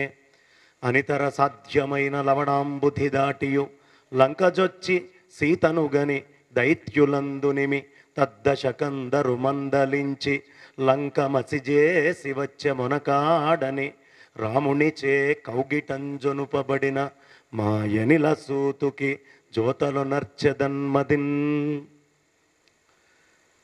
సభాకల్పతరం వందే. ఇవాళ నాకు చాలా సుదినం. జన్మాంతరంలో ఏదో సుకృతం చేసుకున్నాను కాబట్టి ఇలాంటి మహత్తరమైనటువంటి ఒక రోజు నాకు లభించింది. చాతుర్మాస్యాల్లో యతులని దర్శించుకోవడం చాలా విశేషం. వాళ్ళని చూసినంత మాత్రానే మనకి సాధూనాం దర్శనం పుణ్యం, స్పర్శనం పాపనాశనం, సంభాషణం సర్వతీర్థ సమం అని పెద్దలు చెప్తారు. నాకు సాక్షాత్తు యతి దర్శనమైతే ఏ స్థితి కలుగుతుందో అలాంటి స్థితి ఇవాల్టి రోజున నాకు ఇక్కడ లభించింది బ్రహ్మశ్రీ సామవేదం షణ్ముఖ శర్మ గురువు గారి పక్కన కూర్చోవడం వల్ల. కారణం ఏమిటి అంటే, వీరిప్పుడు హిందూ యాప్ అని ఒక అద్భుతమైనటువంటి యాప్ భాస్కర్ గారు తయారు చేయిస్తున్నారు. ఆ యాప్లో ఆయన ఏమేం పెడదాం అనుకుంటున్నారో అవన్నీ వారు చెప్పి ఉన్నారు. ఇత పూర్వమే దాదాపు అన్నీ చెప్పి ఉన్నారు. నేను ఈ యాప్లో ఏముంటుందని ఇలా తీసుకొని తిప్పుతూ ఉన్నాను. అందులో స్తోత్రాలు చాలా ఇత పూర్వం మేము వినని అనేకానేక స్తోత్రాలు వారు చెప్పడం జరిగింది. అదేవిధంగా వేద భాగానికి అవసరమైనటువంటి ప్రధానమైన ఘట్టాలు అనేకానేకం వారు చెప్పి ఉన్నారు. కాబట్టి వారు సమగ్రంగా అనేక విషయాల సమాహారం, అంటే జ్ఞానమంతా ఒక రూపం ధరిస్తే అది నాకు శృంగగిరి జగద్గురువులు యతీశ్వరులు ఎలాగో అలాంటి వారి యొక్క పరిపూర్ణమైనటువంటి అంశభూతంగా ఉన్నటువంటి వారు బ్రహ్మశ్రీ సామవేదం షణ్ముఖ శర్మ గారు. ఇది నా మనస్సులో వారి పట్ల ఉన్న భావన. ఇక ఆత్మీయులైనటువంటి మా గడ్డమణుగు తేజస్వి శర్మ గారు, వారు పక్కన కూర్చొని చాలా కాలమైంది మేము ఇరువురం కలిసి కూడా దగ్గర 4-5 సంవత్సరాలు అయింది. కానీ మేము కలిసి తిరిగినటువంటి మధుర స్మృతులు అనుభూతులు ఎప్పుడు మర్చిపోలేనటువంటివి. ఎప్పుడు మేము కలిసినా ధర్మం విషయం తప్ప ఇతర విషయాలు చర్చల్లోకి రావు, అసలు ఏవి మాట్లాడుకోం. కాబట్టి అలాంటి అనుబంధం ఉన్నటువంటి తేజస్వి శర్మ గారు, అదేవిధంగా ఇవాళ హిందూ యాప్ పేరు మీద ఆ సూర్యనారాయణ మూర్తి అన్నిటినీ ఎలా ప్రకాశం చేస్తాడో అలా ఈ భాస్కరుడు అనేటటువంటి వ్యక్తి హిందూ యాప్ అని పెట్టి సమస్తాన్ని ఒకసారి ప్రకాశం చేయాలి, సనాతన వైదిక ధర్మాన్ని అని కంకణం కట్టుకొని ఆ పనిలో ముందుకు వెళ్తున్నాడు. గట్టిగా మనందరి కరతాళధ్వనుల మధ్యలో అభినందనలు ఆశీస్సులు తెలియపరచాలి. ఎందుకు అంటే, ఇప్పుడు ఇక్కడ మనం కూర్చొని ఉన్నాం. ఈ మొత్తము కనిపించడానికి కారణం ఆ లైట్లు. ఆ లైట్ లోపలే మొత్తం వెలుగంతా ఉంది. ఆ వెలుగు వల్లే మనం అందరం గోచరిస్తున్నాం. కానీ అది ఒక్కసారి వెలిగేటప్పటికి అంతకున్న ముందున్న చీకటి మొత్తం పోతుంది. పోగానే ఈ వెలుగులో ఈ వస్తువుల్లో అదొక వస్తువు అయిపోతుంది. అదే వెలుగుకి మూలమైన ఆ వెలుగంతా ప్రకాశమై కనిపించే అన్నీ కూడా నాకు కనిపిస్తున్నాయి అనుకుంటూ ఆ లైటుని కూడా ఒక వస్తువు కింద చూస్తాం. కానీ ఈ ప్రకాశమానమవుతున్నటువంటి అన్నిటికీ కారణము అది అనే విషయం మనం మర్చిపోతాం. ఈ సమస్తమైనటువంటి జీవనానికి, ఈ సమస్తమైనటువంటి ఈ ప్రపంచంలో ఉండే విజ్ఞానానికి మూలం వేదము అనే విషయాన్ని మనం మర్చిపోయి అన్ని వస్తువులతో పాటు వేదం కూడా ఒక వస్తువో ఒక పుస్తకమో ఇంకోటో అని అనుకుంటూ దాన్ని కూడా అలా చూసి దండం పెట్టుకొని వెళ్ళిపోతూ ఉంటాం. కానీ ఈ దృగ్గోచరమయ్యే సమస్తానికి వెలుగు అదే, ఈ జ్ఞానం మొత్తానికి మూలం అదే అనే విషయాన్ని మళ్ళీ తెలుసుకోవాలి. అంటే ఆ సూర్యనారాయణ మూర్తి యొక్క ప్రకాశం వల్లే ఇది కనిపిస్తుందని ఎలా తెలుసుకుంటామో అలాగే వేదం వల్లే గోచరమవుతుందని తెలుసుకుండే నిమిత్తం భాస్కరుడు అద్భుతంగా ఈ హిందూ యాప్ అనేటటువంటి దాన్ని రిలీజ్ చేస్తున్నాడు. ఇది చాలా అవసరం ఈరోజు. హిందూ కనెక్ట్ యాప్ తయారు చేస్తున్నాడు. ఏమిటి అంటే చాలామందికి వ్యసనం అయిపోయింది ఈ మధ్య. సెల్ ఫోన్ అనేటటువంటిది ఒక పెద్ద వ్యసనం అయిపోయింది. దాదాపు ఇవాళ ఎవరి దగ్గర తీసుకున్నా స్పాండ్లైటిస్, గూడ, మెడ నొప్పి అనేటటువంటి స్థితి వచ్చింది. ఎందుకంటే ఇలా పెట్టుకొని చూస్తూనే ఒత్తుతూనే ఉంటారు. ఒక్కసారి ఇలా వంచితే 30 కిలోల బరువు పడితే ఎంత ఉంటుందో అంత బరువు వస్తుంది ఈ భాగంలో. ఇక్కడ నొప్పులు రావడం ఆరంభం అవుతాయి. కాబట్టి ఈ యాప్ అనేటటువంటిది ఫోన్లు తీసుకొని రకరకాలైనటువంటి యాపుల్లోకి వెళ్ళి శోధిస్తూ శోధిస్తూ శోధిస్తూ మనిషి అలసిపోతూ అనారోగ్యాలని తెచ్చుకుంటున్నాడు. నా దృష్టిలో ఈ వాట్సాప్కి చిన్నపిల్లలకు కట్టే డైపర్కి పెద్ద తేడా లేదు. ఎందుకంటే ఎంతసేపు ఉన్నా తడిమి చుట్టమే. ఏమైనా వస్తుందా? ఏమొస్తుంది? ఉపయోగకరమైంది ఒక్కటి రాదు. కాబట్టి ఉపయోగకరమైనటువంటి వస్తువు ఒకటి అవసరము. ఎందులో మనకి వ్యసనమై తప్పించుకోలేకపోతున్నామో, ఎక్కడ పోగొట్టుకుంటున్నామో అక్కడే వెతుక్కోవాల్సిన అవసరం ఉంది. అక్కడి నుంచే ఉపశమనం పొందాల్సినటువంటి అవసరం ఉంది. దానికి నిజంగా భాస్కర్ చేస్తున్నటువంటి హిందూ కనెక్ట్ అనేటటువంటి యాప్ చాలా ఉపయుక్తంగా ఉంటుంది. దీంట్లో ఏ విధమైనటువంటి అనుమానము అక్కర్లేదు. అయితే ఇవాళ రేపు మనమంతా కూడా కృత్రిమమైనటువంటి మేధ వైపు వెళ్తున్నాం. ఆర్టిఫిషియల్ ఇంటెలిజెన్స్ అది ఇప్పుడు ఎక్కువ కష్టపడి ఏం తయారు చేయక్కర్లా. చాట్ జీపీటీలోకి వెళ్ళి ఓసారి ఊరికనే చెప్పేయంగానే అవసరమైనటువంటి డేటా ఏ విధంగా కావాలంటే ఎన్ని రకాల మన మనస్సులో భావం చెప్తే దాన్ని రూపం చేసి బయటికి ఇచ్చేస్తాం. ఇంకా ఫర్దర్ చాలా డెవలప్ కాబోతూ ఉంది. కాబట్టి ఇప్పుడు వీరు తయారు చేసేటటువంటి యాప్ మొత్తం కూడా మళ్ళీ ఏఐలోకి డేటా ట్రాన్స్ఫర్ చేసుకొని తయారు చేసేస్తూనే ఉంటారు. కానీ మనిషి ఎప్పటిదాకా కృత్రిమమైనటువంటి మేధకి అలవాటు పడి ఉంటాడో అప్పటిదాకా వాడు వ్యసనాలకి లోలుడై ఉంటాడు. కృత్రిమ మేధ కాదు, మనిషికి అవసరమైంది సహజ మేధ. ఏమిటి కృత్రిమ మేధ అంటే ఏమిటి అంటే మన మనస్సు మన బుద్ధి కూడా కృత్రిమమే. లక్ష్మీ నృసింహ పంచకంలో ఆదిశంకర భగవత్పాదాచార్యులు వారు చెప్తారు, త్వత్ప్రభుజీవ ప్రియమిచ్చసి చేన్నరహరి పూజాం కురు సతతం ప్రతిబింబాలంకృతి ధృతి కుశలో బింబాలంకృతి మాతనుతే చేతో భృంగ భ్రమసి వృధా భవమరు భూమౌ విరసాయాం భజ భజ లక్ష్మీ నరసింహానఘ పద సరసిజ మకరందం. అంటే ఓ మనస్సు అనేటటువంటి భృంగమా, నువ్వు అనవసరంగా భృంగముతోటి పోల్చారు కాబట్టి ఎడారుల్లాంటి ఈ సంసారంలోకి వెళ్తున్నావు.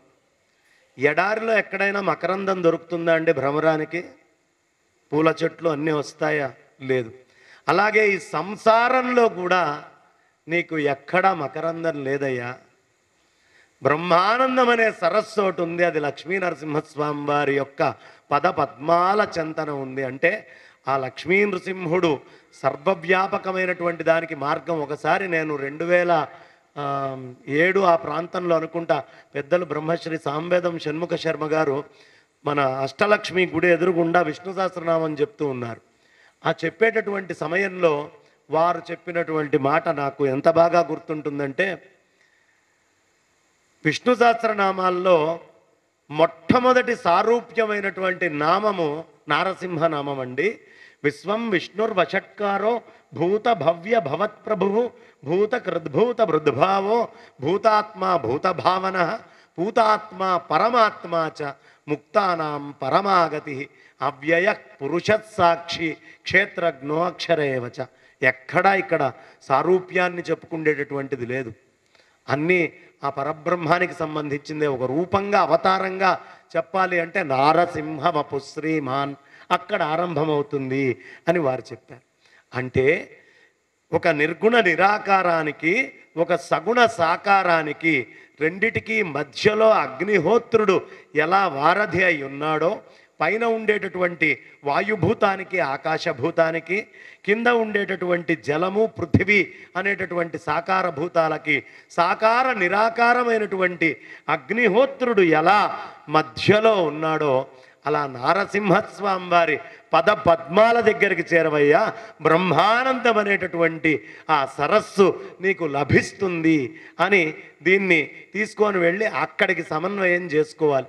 కాబట్టి ఆ బ్రహ్మానందం ఏం చేస్తున్నాడు ప్రతివాడు ఈ ప్రపంచంలో అంటే శంకరాచార్యుల వారు ముందే చెప్పేశారు, మనకి ప్రతిబింబాల మీద ఉన్నటువంటి ప్రీతి బింబం మీద ఉండదు.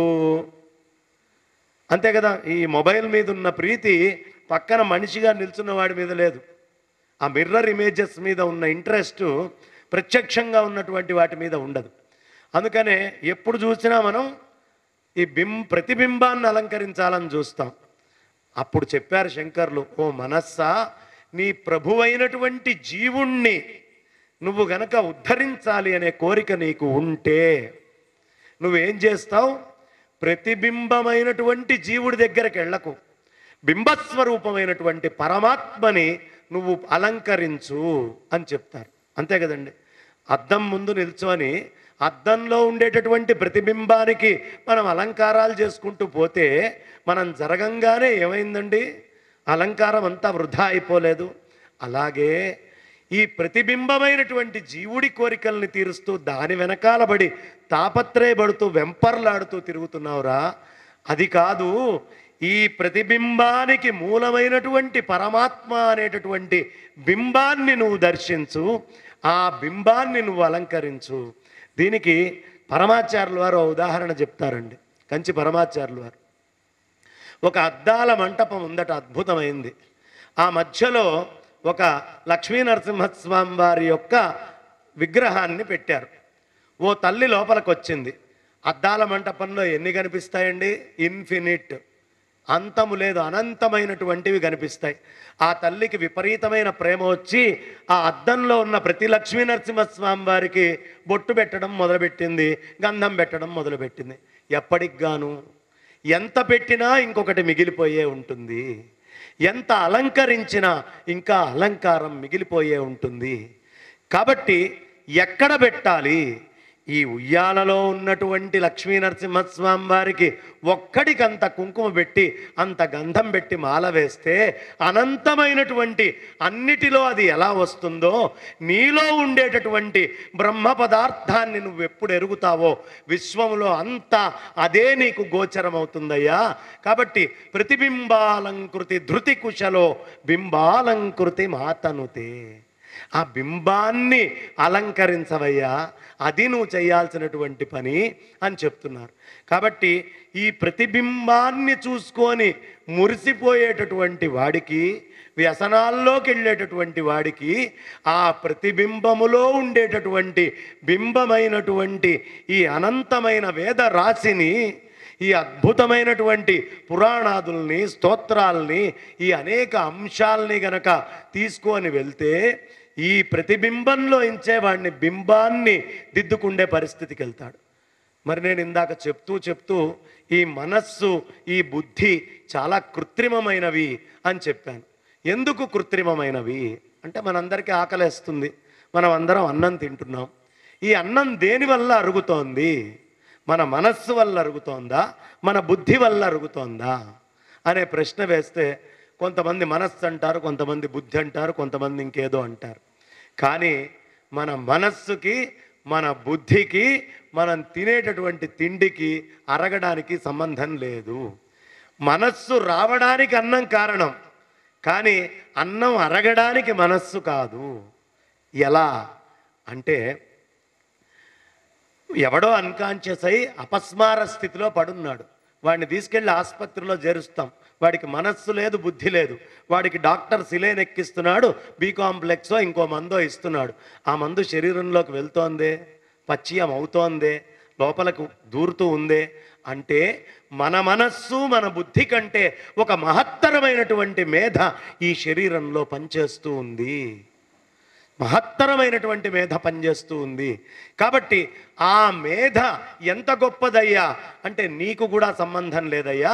దానివల్ల నీకు మనస్సు ఏర్పడి ఆ మనస్సుతో ఆ ఆనందం ఎక్కడ వస్తుందా అని భౌతికంగా నువ్వు వెతుక్కుంటూ తిరుగుతున్నావు. నువ్వు వెతికేటటువంటి భౌతికమైనది ఏది కూడా నీ నిజమైనటువంటి మేధ కాదు, కృత్రిమమైనటువంటి మేధ. ఎందుకు? నువ్వు వెతికే ప్రతి పదార్థము నశ్వరమైందే, నాశనమయ్యేటటువంటి దాన్నే నువ్వు వెతుకుతున్నావు. కానీ ఆ నాశనమయ్యే దాంట్లో నీలో నాశరహితమైనటువంటి మేధ ఏది అరిగిస్తోందో ఆ మేధే, ఆ పరాప్రకృతే అన్నిట్లో ఉంది అనేటటువంటి జ్ఞానాన్ని నువ్వెప్పుడు సముపార్జన చేస్తావో అప్పుడు మహత్తరమైనటువంటి ఆ బ్రహ్మానంద స్థితి మనకి చేరుతుంది అని చాలా అద్భుతం. కాబట్టి ఈ ఆహారాన్ని మనం తింటోంది మన మనస్సు అరిగించట్లేదు, మన బుద్ధి అరిగించట్లేదు, అరిగిస్తున్నటువంటిది ప్రకృతి. అందుకనే పురుష సూక్తంలో పాదోస్య విశ్వభూతాని త్రిపాదూర్ధ్వ ఉదైత్ పురుష. ఒక్క పాదమే విశ్వభూతాలన్నీ.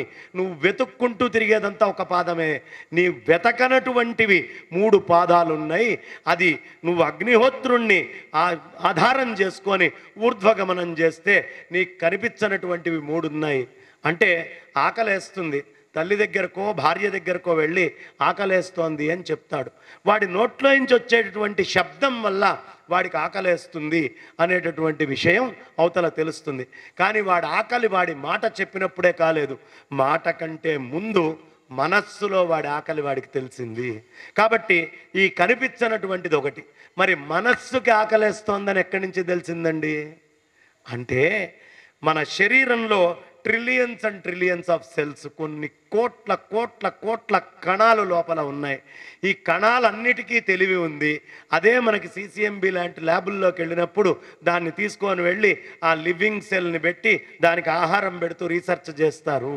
కాబట్టి ఈ trillions and trillions of cells మన శరీరంలో ఏదుందో ప్రతి ఒక్కటి ఒక ప్రత్యేకమైనటువంటి మేధతో పనిచేస్తున్నాయి. వాటన్నిటికీ ఏది కావాలో ఆ విషయాన్ని అది మనస్సు అనేది ఒకటి మనకి తయారు చేసి దానికి సంకేతం పంపిస్తోంది. అంటే ఈ శరీరంలో పరాప్రకృతి ఈ మనస్సుకి పంపిస్తే మనస్సు వాక్కుతోటి బయటికి చెప్తోంది. అంటే ఒక భూతము విశ్వాభూతాన్ని బయటికి వచ్చేది, 2 మనస్సు, 3 కణము. మరి ఈ కణంలో తెలివితేటలు ఉన్నాయ్యా అంటే కాదండి. ఈ తెలివి ఎంత గొప్పదయ్యా అంటే చిన్న బ్యాక్టీరియాని తీసుకున్నా, లేదు ఒక చిన్న చీమలో, బ్రహ్మలో, లేదు ఏనుగులో, మీరు ఒంటెని తీసుకోండి, దేంట్లోకి తీసుకొని మీరు వెళ్ళినా ఆ అన్నిటిలో అరిగిస్తున్నటువంటి ఆ జ్ఞాన చైతన్యము ఏదైతే ఉందో అది ఒకటే అయ్యింది. బ్యాక్టీరియాలో అదే పనిచేస్తోంది. ఈ ఉపాధిలో నాకు నా ముందున్న వాడికి ఏం వైర్ కనెక్ట్ అయ్యలేదు, లేకపోయినప్పటికీ నాకే తెలివి పనిచేస్తోందో నా ముందు ఉన్నటువంటి వాళ్ళకి అదే తెలివి పనిచేస్తోంది. కాబట్టి ఆ పరాశక్తిని అన్నిట్లో దర్శించవయ్యా. ఆ జ్ఞానాన్ని ఎప్పుడు నువ్వు దర్శిస్తావో అప్పుడు నువ్వు అపరిమితమైనటువంటి ఆ మేధని తీసుకొని వెళ్ళి ఆ ఆత్మవస్తువుతోటి నువ్వు కలుస్తావు అనేటటువంటి విషయాన్ని మనకి ఎంతో అద్భుతంగా, అతి రమ్యంగా, వైభవంగా సనాతనమైనటువంటి వేదమాత బోధిస్తూ ఉంది. ఆదిశంకర భగవత్పాదాచార్యుల వారి యొక్క ఉపదేశ సారము ఇదే. నువ్వు కలవాల్సింది దేనికి? ఆ మేధకి ఆడతోటి సంబంధం ఉందా? ఆ మేధకి మొగతోటి సంబంధం ఉందా? ఆ మేధకి జంతువుతోటి సంబంధం ఉందా? ఇక్కడ ఉన్న మేధ ఉంది, అమెరికాకి పోయినా ఆ మేధ పనిచేస్తోంది, చంద్రుడి దగ్గరికి వెళ్ళినా ఆ మేధ పనిచేస్తోంది, ఆ మేధ నువ్వు ఎక్కడికి వెళ్ళినా పనిచేస్తోంది. కాబట్టి ఆ మేధ అపరిమితమై, అనంతమై, ఆది మధ్యాంతరహితమై, కేవలమై, నిర్గుణమై, సచ్చిదానందమై, పరబ్రహ్మ వస్తువై అంతటా వ్యాపించి ఉంది. అలాంటి మేధతో నువ్వు ఏకత్వము అనేటటువంటిది పొందయ్యా. ఎలా పొందుతావు అంటే నా మనస్సు చిన్నదయ్యా. యతో వాచో నివర్తంతే అప్రాప్య మనసా సహ. ఎక్కడ వాక్కులు మనస్సు అన్నీ ఆగిపోతాయో ఆ మనస్సుకి మూలమైనటువంటి ఆ మేధని ఒక్కసారి ఈ మనస్సుతో ఈ బుద్ధితో అంతటా దర్శించడం ఆరంభిస్తే అప్పుడు ఆ ఏకత్వం అనేటటువంటిది సిద్ధిస్తుంది. అలాంటి స్థితికి తీసుకెళ్ళటానికి ఒక్క వేదానికే ఆ శక్తి ఉంది. వేదము అంటే వేదంలోవే ఉపనిషత్తులు కూడా, బ్రాహ్మణాలైన అరణ్యకాలైన ఉపనిషత్తులైన ఆ మేధ ఏమిటి అని దగ్గరికి తీసుకెళ్ళేటటువంటిది. ఇవాళ అలాంటి మేధని కలపడానికి అవసరమైనటువంటి స్థితిలో ఈ ఆర్టిఫిషియల్ ఇంటెలిజెన్స్ వచ్చి ఈ మనకి సహజముగా కానటువంటి ఏ ఇంటెలిజెన్స్లోకి మనం వెళ్తున్నామో అసహజమైనటువంటిది, దాని నుంచి అసహజమైనటువంటి మన బుద్ధిని మన మనస్సుని సహజమైనటువంటి మేధతో కలపాల్సినటువంటి అవసరం లేకపోతే అనేకమైనటువంటి దారుణాలు భవిష్యత్తులో ఈ ఆర్టిఫిషియల్ ఇంటెలిజెన్స్ వల్ల మనం చూడాల్సినటువంటి పరిస్థితి వస్తుంది. కాబట్టి పిల్లలకి ఇప్పటి నుంచే సహజ మేధ ఏంటి అనే విషయం చెప్పకపోతే వాళ్ళందరూ ఈ అసహజమైనటువంటి మేధలో పడి, కృత్రిమమైనటువంటి ఈ మేధలో పడి దాంట్లో కొట్టుకుపోతూ అనేకమైనటువంటి అరాచకాలకి, దుర్మార్గాలకి, లేదా మన మేధని తీసుకొని వెళ్ళి కార్పొరేట్ కంపెనీలకి అప్పజెప్పి వాడు ఎలా నడిపిస్తే అలా నడిచేటటువంటి స్థాయి భవిష్యత్తులో వచ్చేటటువంటి అవకాశం ఉంది. కాబట్టి పిల్లలకి అతి పిన్న వయస్సు నుంచే ఆదిశంకర భగవత్పాదాచార్యుల వారి సువిరమ్యమైనటువంటి ఆ బోధని, ఆ అద్భుతమైనటువంటి బోధని అందచేయాలి. చేయకపోతే మన పిల్లలందరూ కూడా కృత్రిమ మేధలో కొట్టుకుపోతారు. దాని నుంచి బయటపడేయాలి. ఈ భ్రమ, ఈ విప్రలిప్స, దీని నుంచి బయటపడేయాలి అంటే చిన్నతనం నుంచి శంకరుడు వంటబడితే తప్ప ఇంక ఏ విధంగానూ కృత్రిమమైనటువంటి మేధ నుంచి మనిషి బయటపడలేడు. కాబట్టి అలాంటి ఆ అద్భుతమైనటువంటి మేధా సంపత్తిని మన పిల్లలలో అందరిలో పెంచాల్సినటువంటి అవసరం ఉంది. అది చేయడంలో మా అందరికీ కూడా స్ఫూర్తిదాతైనటువంటి పెద్దలైనటువంటి బ్రహ్మశ్రీ సామవేదం షణ్ముఖ శర్మ గారు లాంటి వారు అనేకమైనటువంటి విధానాల్లో వారు చెప్పడం జరిగింది.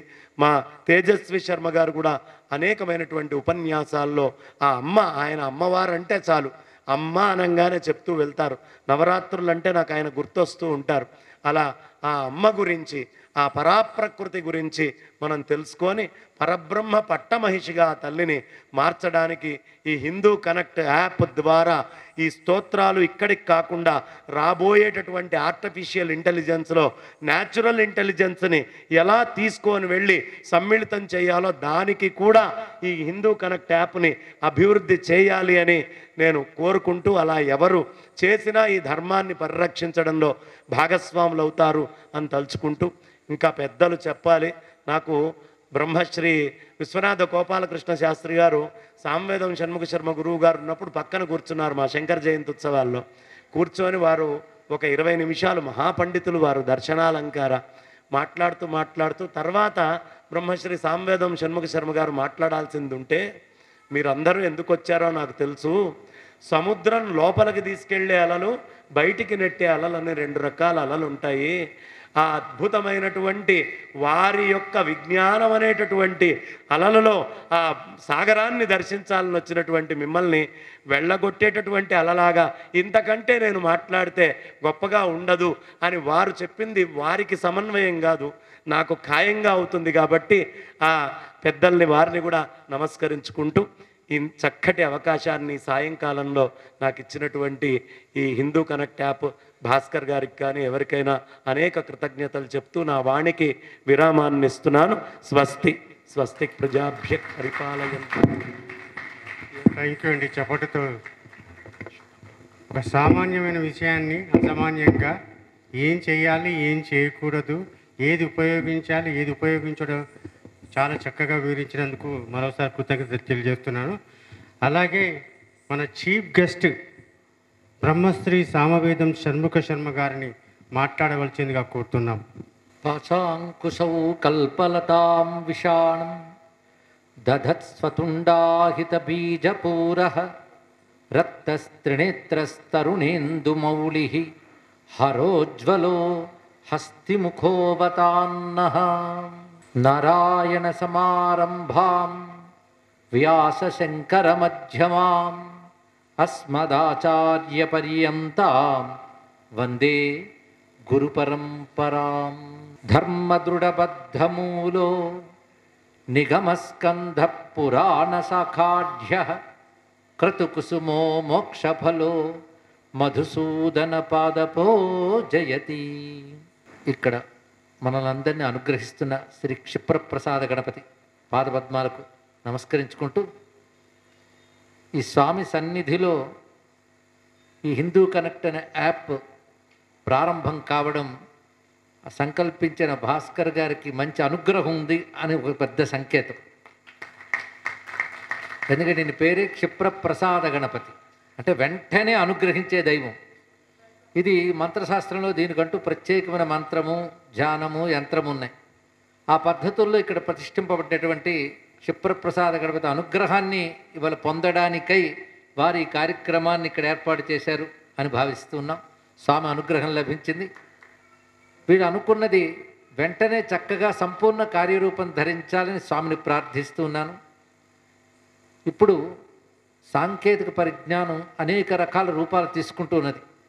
రేపు ఇలా ఉంటుందని ఇవాళ ఊహించడానికి కూడా వీల్లేనంతగా మారుతోంది. ఎందుకంటే ఇవాళ మనం చూస్తున్న మార్పు కొంతకాలం క్రితం మనం ఊహించనిది కాదు. అలాంటి మార్పును మనం చూస్తున్నాం. ఒక్కొక్కప్పుడు ఈ మార్పుని జీర్ణించుకోలేక కొంతమంది కూడాను ఇది మంచిది కాదనే వాళ్ళు ఉంటుంటారు. అవును, మంచిది కాదనే లక్షణాలు కూడా మార్పులో ఉన్నాయి, చెడు ప్రభావాలు కూడా కనబడుతున్నాయి. కానీ మంచో చెడో ఈ మార్పుతో బ్రతకడం తప్పడం లేదు అందరికీ కూడా. అవునా లేదా చెప్పండి. ఇక్కడ పరికరం లేకుండా ఉండలేని పరిస్థితి ఏర్పడుతుంది. అరచేతులు వైకుంఠం అన్నారు, కానీ ఇప్పుడు అరచేతిలో ప్రపంచమంతా అరచేతిలో చూడాలని తపన. అందులో చాలా చక్కగా లోతైన అంశాలు ఇవాళ చెప్పారు మా బంగారి శర్మ గారు. కృత్రిమ మేధ, సహజ మేధ గురించి చెప్పిన అంశములు చాలా విశేషమైన ఆలోచించవలసిన అంశములు అవన్నీ. అదేవిధంగా ఇటు స్తోత్రములు, వీటి యొక్క ఆవశ్యకత గురించి తేజస్వి శర్మ గారు చెప్పిన విషయములు కూడా అత్యద్భుతంగా ఉన్నాయి. ఒక్కొక్క స్తోత్రం దాని ప్రభావం మన జీవితంలో ఎలా తెచ్చుకోవచ్చు అనేదాన్ని చాలా చక్కగా తెలియజేశారు. వీరిద్దరి మాటలు వింటూ ఉంటే నాకు ఆనందంగా వింటూ ఉండాలని అనిపించింది, అంత చక్కగా తెలియజేశారు. అలా ఇప్పుడు మనకి చేతికొచ్చినటువంటి పరికరంలోనే అన్నీ చూడాలనుకుంటున్నాం. పక్కవాడిని పలకరించడం కంటే పరికరంలో చూడడం మనకు చాలా ఉత్సాహంగా ఉన్నటువంటి అంశం కూడా. అంతేకాదు మేము సభల్లో కూడా చూస్తుంటాం, ప్రతిదీ దానితోనే చూడాలని ప్రయత్నిస్తారు. అందులో వచ్చేదంతా సత్యమైన విశేషం. ఆఖరికి పక్కన ఒక ప్రకృతి దృశ్యాన్ని చూడాలన్నప్పటికీ ఈ కళ్ళతో చూడట్లేదు, వెంటనే ఫోన్ తీసుకుని వీడియో ఆన్ చేసి అలా చూస్తూ వెళుతూ ఉన్నారు. అంటే ప్రతిదీ కూడా దానితోనే చూడడం, దానితోనే వినడం, దానితోనే తెలుసుకోవడం, ఇదంతా కూడా భగవంతుడు మనకిచ్చిన సహజ ఇంద్రియాల శక్తిని ఒక కృత్రిమైన పరికరంతో కలబోసుకుని ఇంద్రియ శక్తిని నెమ్మదిగా తగ్గించుకుంటున్నాం అనడంలో సందేహం లేదు. కానీ ఇప్పుడు అనివార్యమైనటువంటి ఇటువంటి సాంకేతిక పరికరం ద్వారానే మంచి చేసే ప్రయత్నం ఎలా చేయవచ్చు ఆలోచించవలసినది ఉంది. అలా ఆలోచించి చాలా మంచి పనులు చేస్తున్న వారు ఉన్నారు. ఈరోజు ఈ పరికరం సహాయంతోనే సత్యాలు బయటకు వస్తున్నాయి. కొన్ని అసత్యాలు సత్యాలుగా వార్తలుగా వ్యాపించిపోతూ ఉంటే ఆ అసత్యాలను మనకు తెలియజేస్తూ అసలు సత్యం ఏదో చెప్తున్నవి కూడా ఈ పరికరం ద్వారానే జరుగుతున్నాయి, సామాజిక మాధ్యమం ద్వారా. కనుక ఏది చెడు చేస్తుంది అనిపిస్తున్నదో దాన్ని ఉపయోగించుకుని దాని ద్వారా బాగు చేయించాలి. అంతేగాని ఈ మార్పును మనం వ్యతిరేకించితే లాభం లేదు. ఆ మార్పు మహావేగంగా జనజీవనంలో కలిసిపోయింది. అందుకు దానితోనే ఆఖరికి మన ఇంద్రియాల కంటే పరికరమే ఒక మహా ఇంద్రియంలా పనిచేస్తుంది. అవునా లేదా చెప్పండి. ఇక్కడ అది ఉండాలి.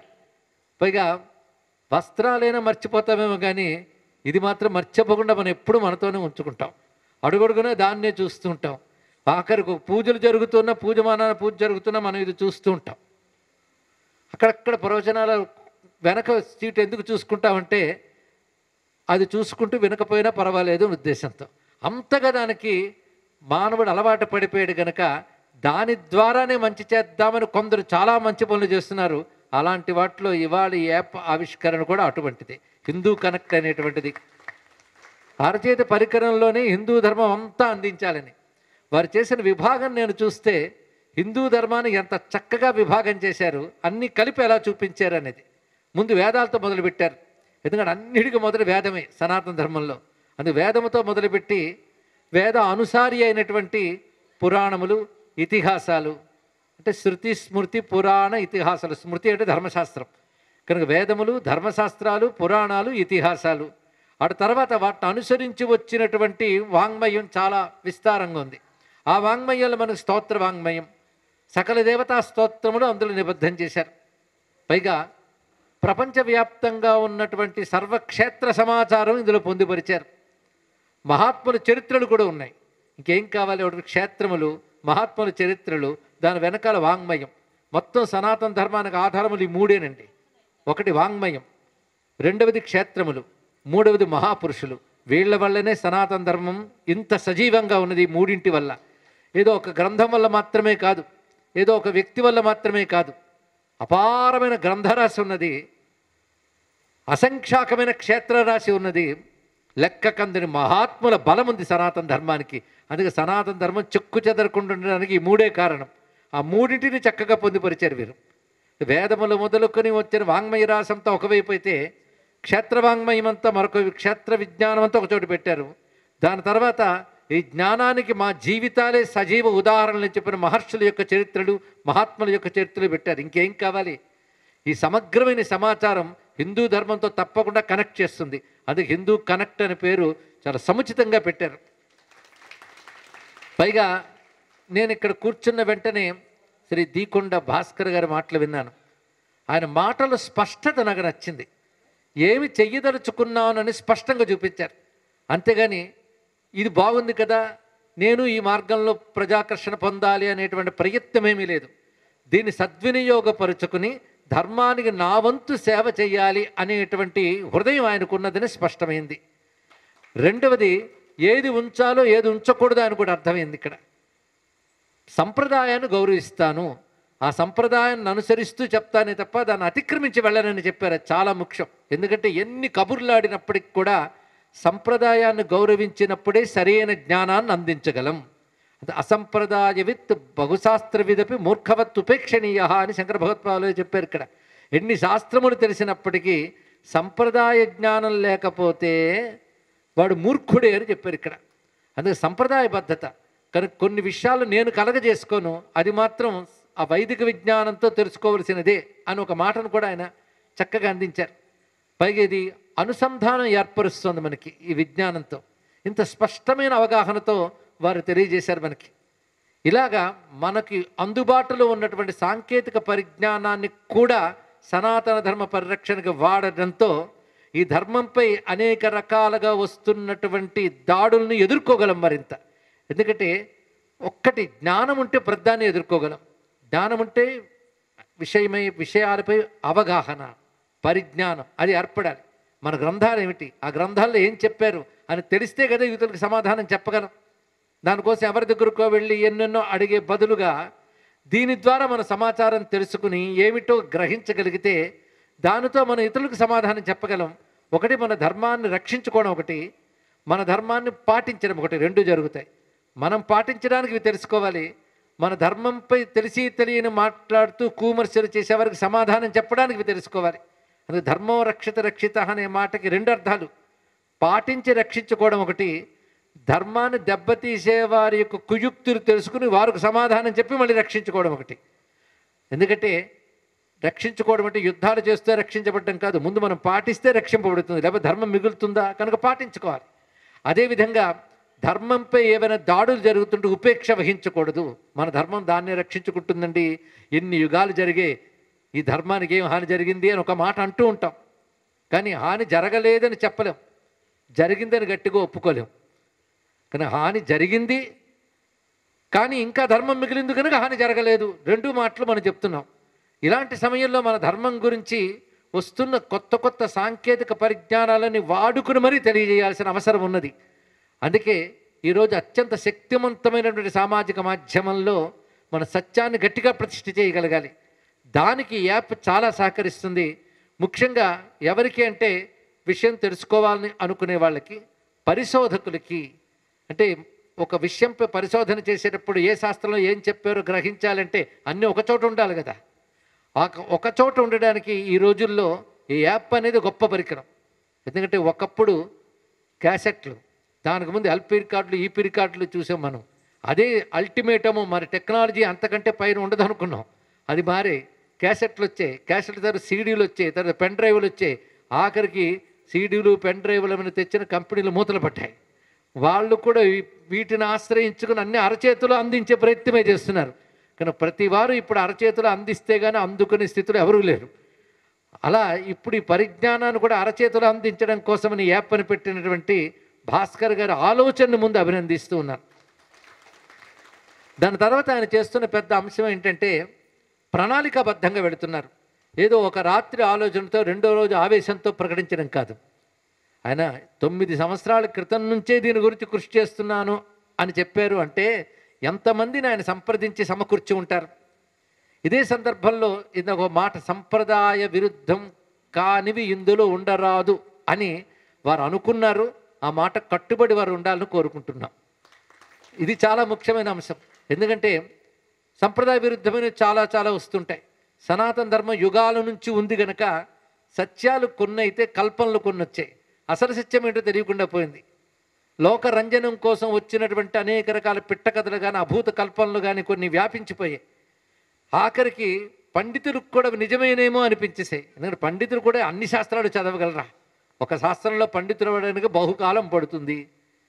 ఇప్పుడు వేదంలో పండితుడు ఉంటాడు, వాడు జ్యోతిషశాస్త్రం రాకపోవచ్చు. జ్యోతిషశాస్త్ర పండితుడు ఉంటాడు, అని యోగశాస్త్రం రాకపోవచ్చు. ఈ రెండిట్లో పండితుడికి ఉపాసనా శాస్త్రం తెలియకపోవచ్చు. ఇన్నిట్లో పండితుడికి వేదాంతం తెలియకపోవచ్చు.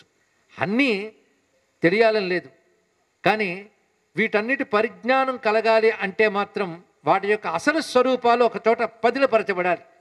గ్రంథాలయాలకు వెళ్ళి పుస్తకాలన్నీ వెతుక్కునేటువంటి అవకాశం కాకుండా అన్నీ ఒక చోట పదిలపరచబడాలి అంటే ఈ యాప్ అనే చిన్న మాధ్యమంలో ఒక కృష్ణ పరమాత్మ నోరు తెరిచి బ్రహ్మాండాలను చూపించేట, చిన్న నోట్లో బ్రహ్మాండాలను చూసినట్లు ఈ చిన్న యాప్లో మన ప్రపంచాన్ని అంటే జ్ఞాన ప్రపంచాన్ని మనం చూడగలగాలి. దీనికి ఒకటి సంప్రదాయం, రెండవది సాధికారిత.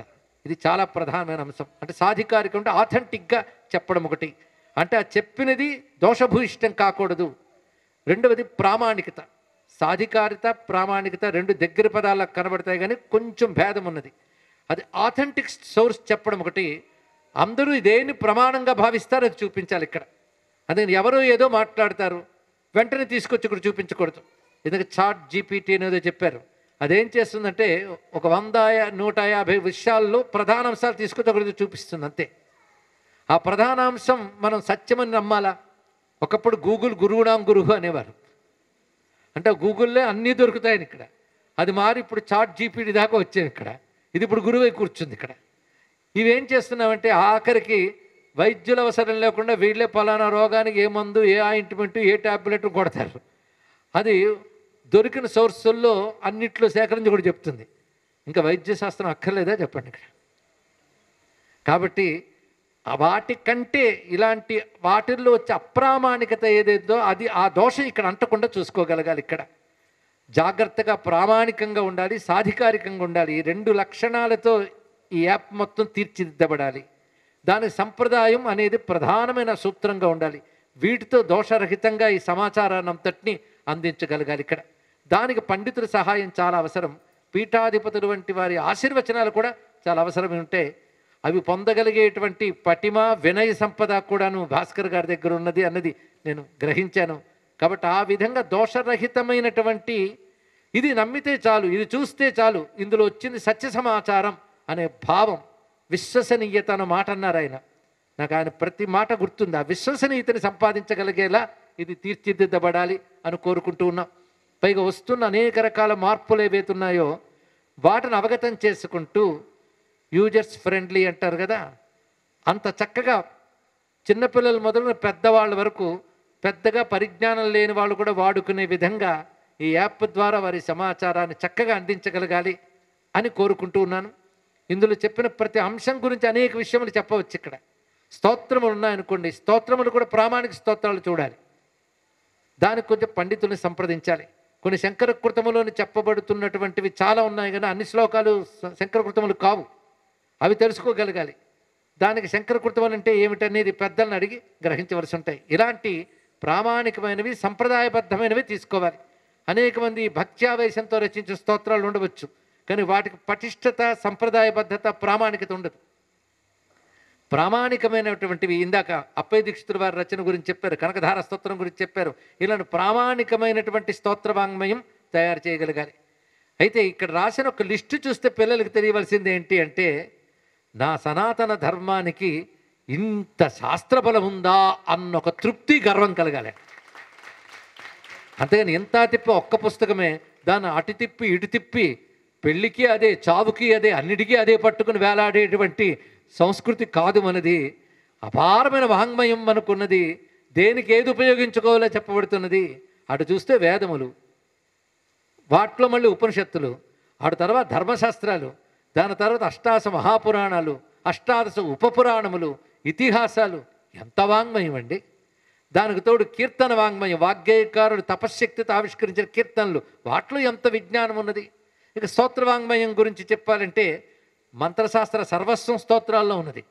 ఇన్ని శాస్త్రాల బలం మనకున్నది. వేదములకు అంగములుగా జ్యోతిష్ శాస్త్రం ఉన్నది, ఆయుర్వేదం ఉన్నది. ఇవన్నీ సనాతన ధర్మంలో భాగములే.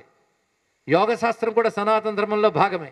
కొంతమంది సనాతన ధర్మం నుంచి యోగాన్ని బయటకు తీయాలని ప్రయత్నిస్తున్నారు. యోగా హిందువులకు సంబంధించింది కాదు అని చెప్పి ఇతర మతస్థులు వాళ్ళ ట్యాగలు దాన్ని తగిలించాలని ప్రయత్నిస్తున్నారు. కావున యోగా హిందూ ఏమిటండి, యోగా యూనివర్సల్ అన్నాడు ఎవడు. హిందూ మతమే యూనివర్సల్ నాయన అని చెప్పాలి వాడికి. ఇక్కడ యోగా అనేది హిందూ మతం యొక్క కంట్రిబ్యూషన్. కానీ యోగాని హిందూతో కనెక్ట్ చేయకపోతే ఎలాగా?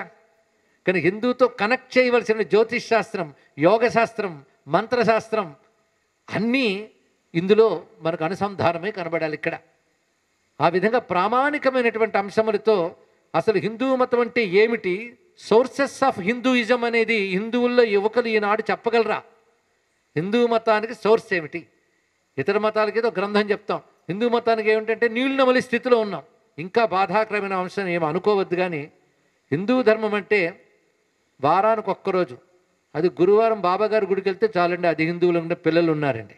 ఈ దౌర్భాగ్య పరిస్థితి ఇక్కడ. అదా సనాతన ధర్మం అంటే?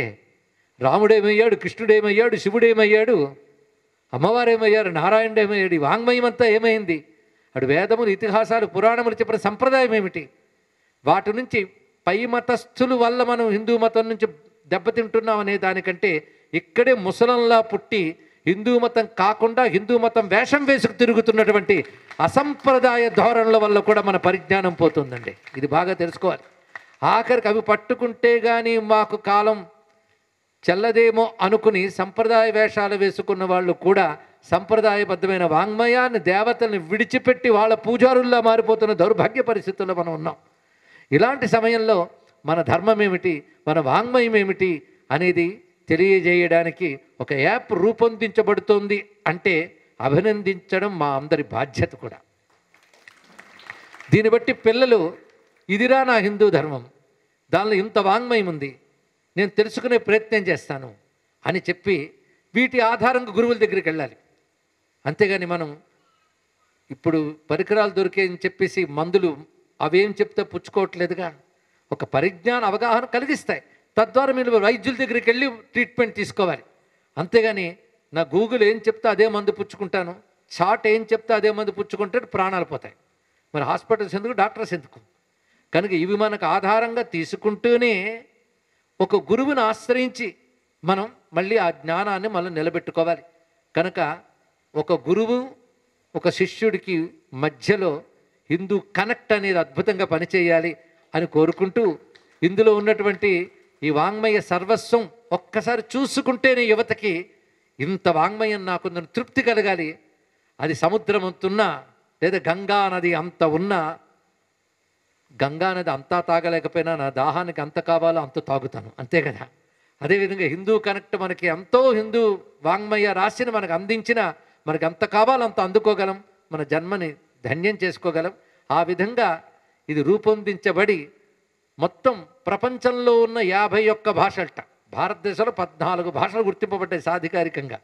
అలాంటిది 51 భాషలు అంటే కేవలం భారతీయ భాషలే కాకుండా ఇతర భాషలు కూడా ఇందులో ఉన్నాయి అని తెలుస్తుంది. దాన్ని చెప్పారు థాయిలాండు, ఇంకా మలేషియా వగేరా భాషలు అన్నీ ఉన్నాయి 51 భాషల్లో. అంటే ఇతరులకు కూడా ఇదా సనాతన ధర్మం ఒక్కసారి తెలిసి మేము ధర్మమని జ్ఞానమని చెప్పుకుంటున్నవన్నీ కూడా అందులోంచి వచ్చిన ముక్కలేని అర్థం చేసుకుని వివేకానంద చెప్పినట్టుగా సనాతన ధర్మం the mother of all religions అని చెప్పాడు మహానుభావుడు.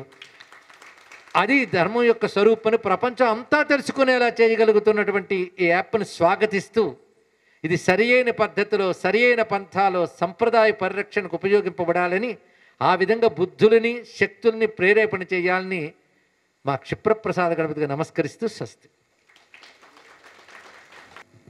సామవేదం షణ్ముఖ గారు సౌమ్యంగా వేదాల నుంచి ఇన్ని యాప్కి సంబంధించిన విషయాలు ఒక పువ్వు కూర్చి ఒక మాల తయారు చేసినట్టుగా ఒక అరటి తొక్కని తీసి పండు చేతిలో పెట్టినట్టుగా చాలా సులభంగా యాప్ గురించి చాలా బాగా చెప్పారు. చెప్పినందుకు మరోసారి కృతజ్ఞతలు తెలుస్తున్నాం. అంటే చప్పట్లతో కొద్దిగా మన ఆనందాన్ని వ్యక్తం చేద్దాము.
గురువుగారులు తమ అమూల్యమైన విషయాల్ని ఈ యాప్ గురించిన ఆశీర్వాదాలు అందించినందుకు వారికి సర్వదా కృతజ్ఞుడినై ఉంటాను.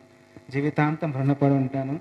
వారి ఇక్కడికి రావడమే నా మహద్భాగ్యంగా నేను భావిస్తున్నాను. ధన్యవాదాలు అయ్య గారు.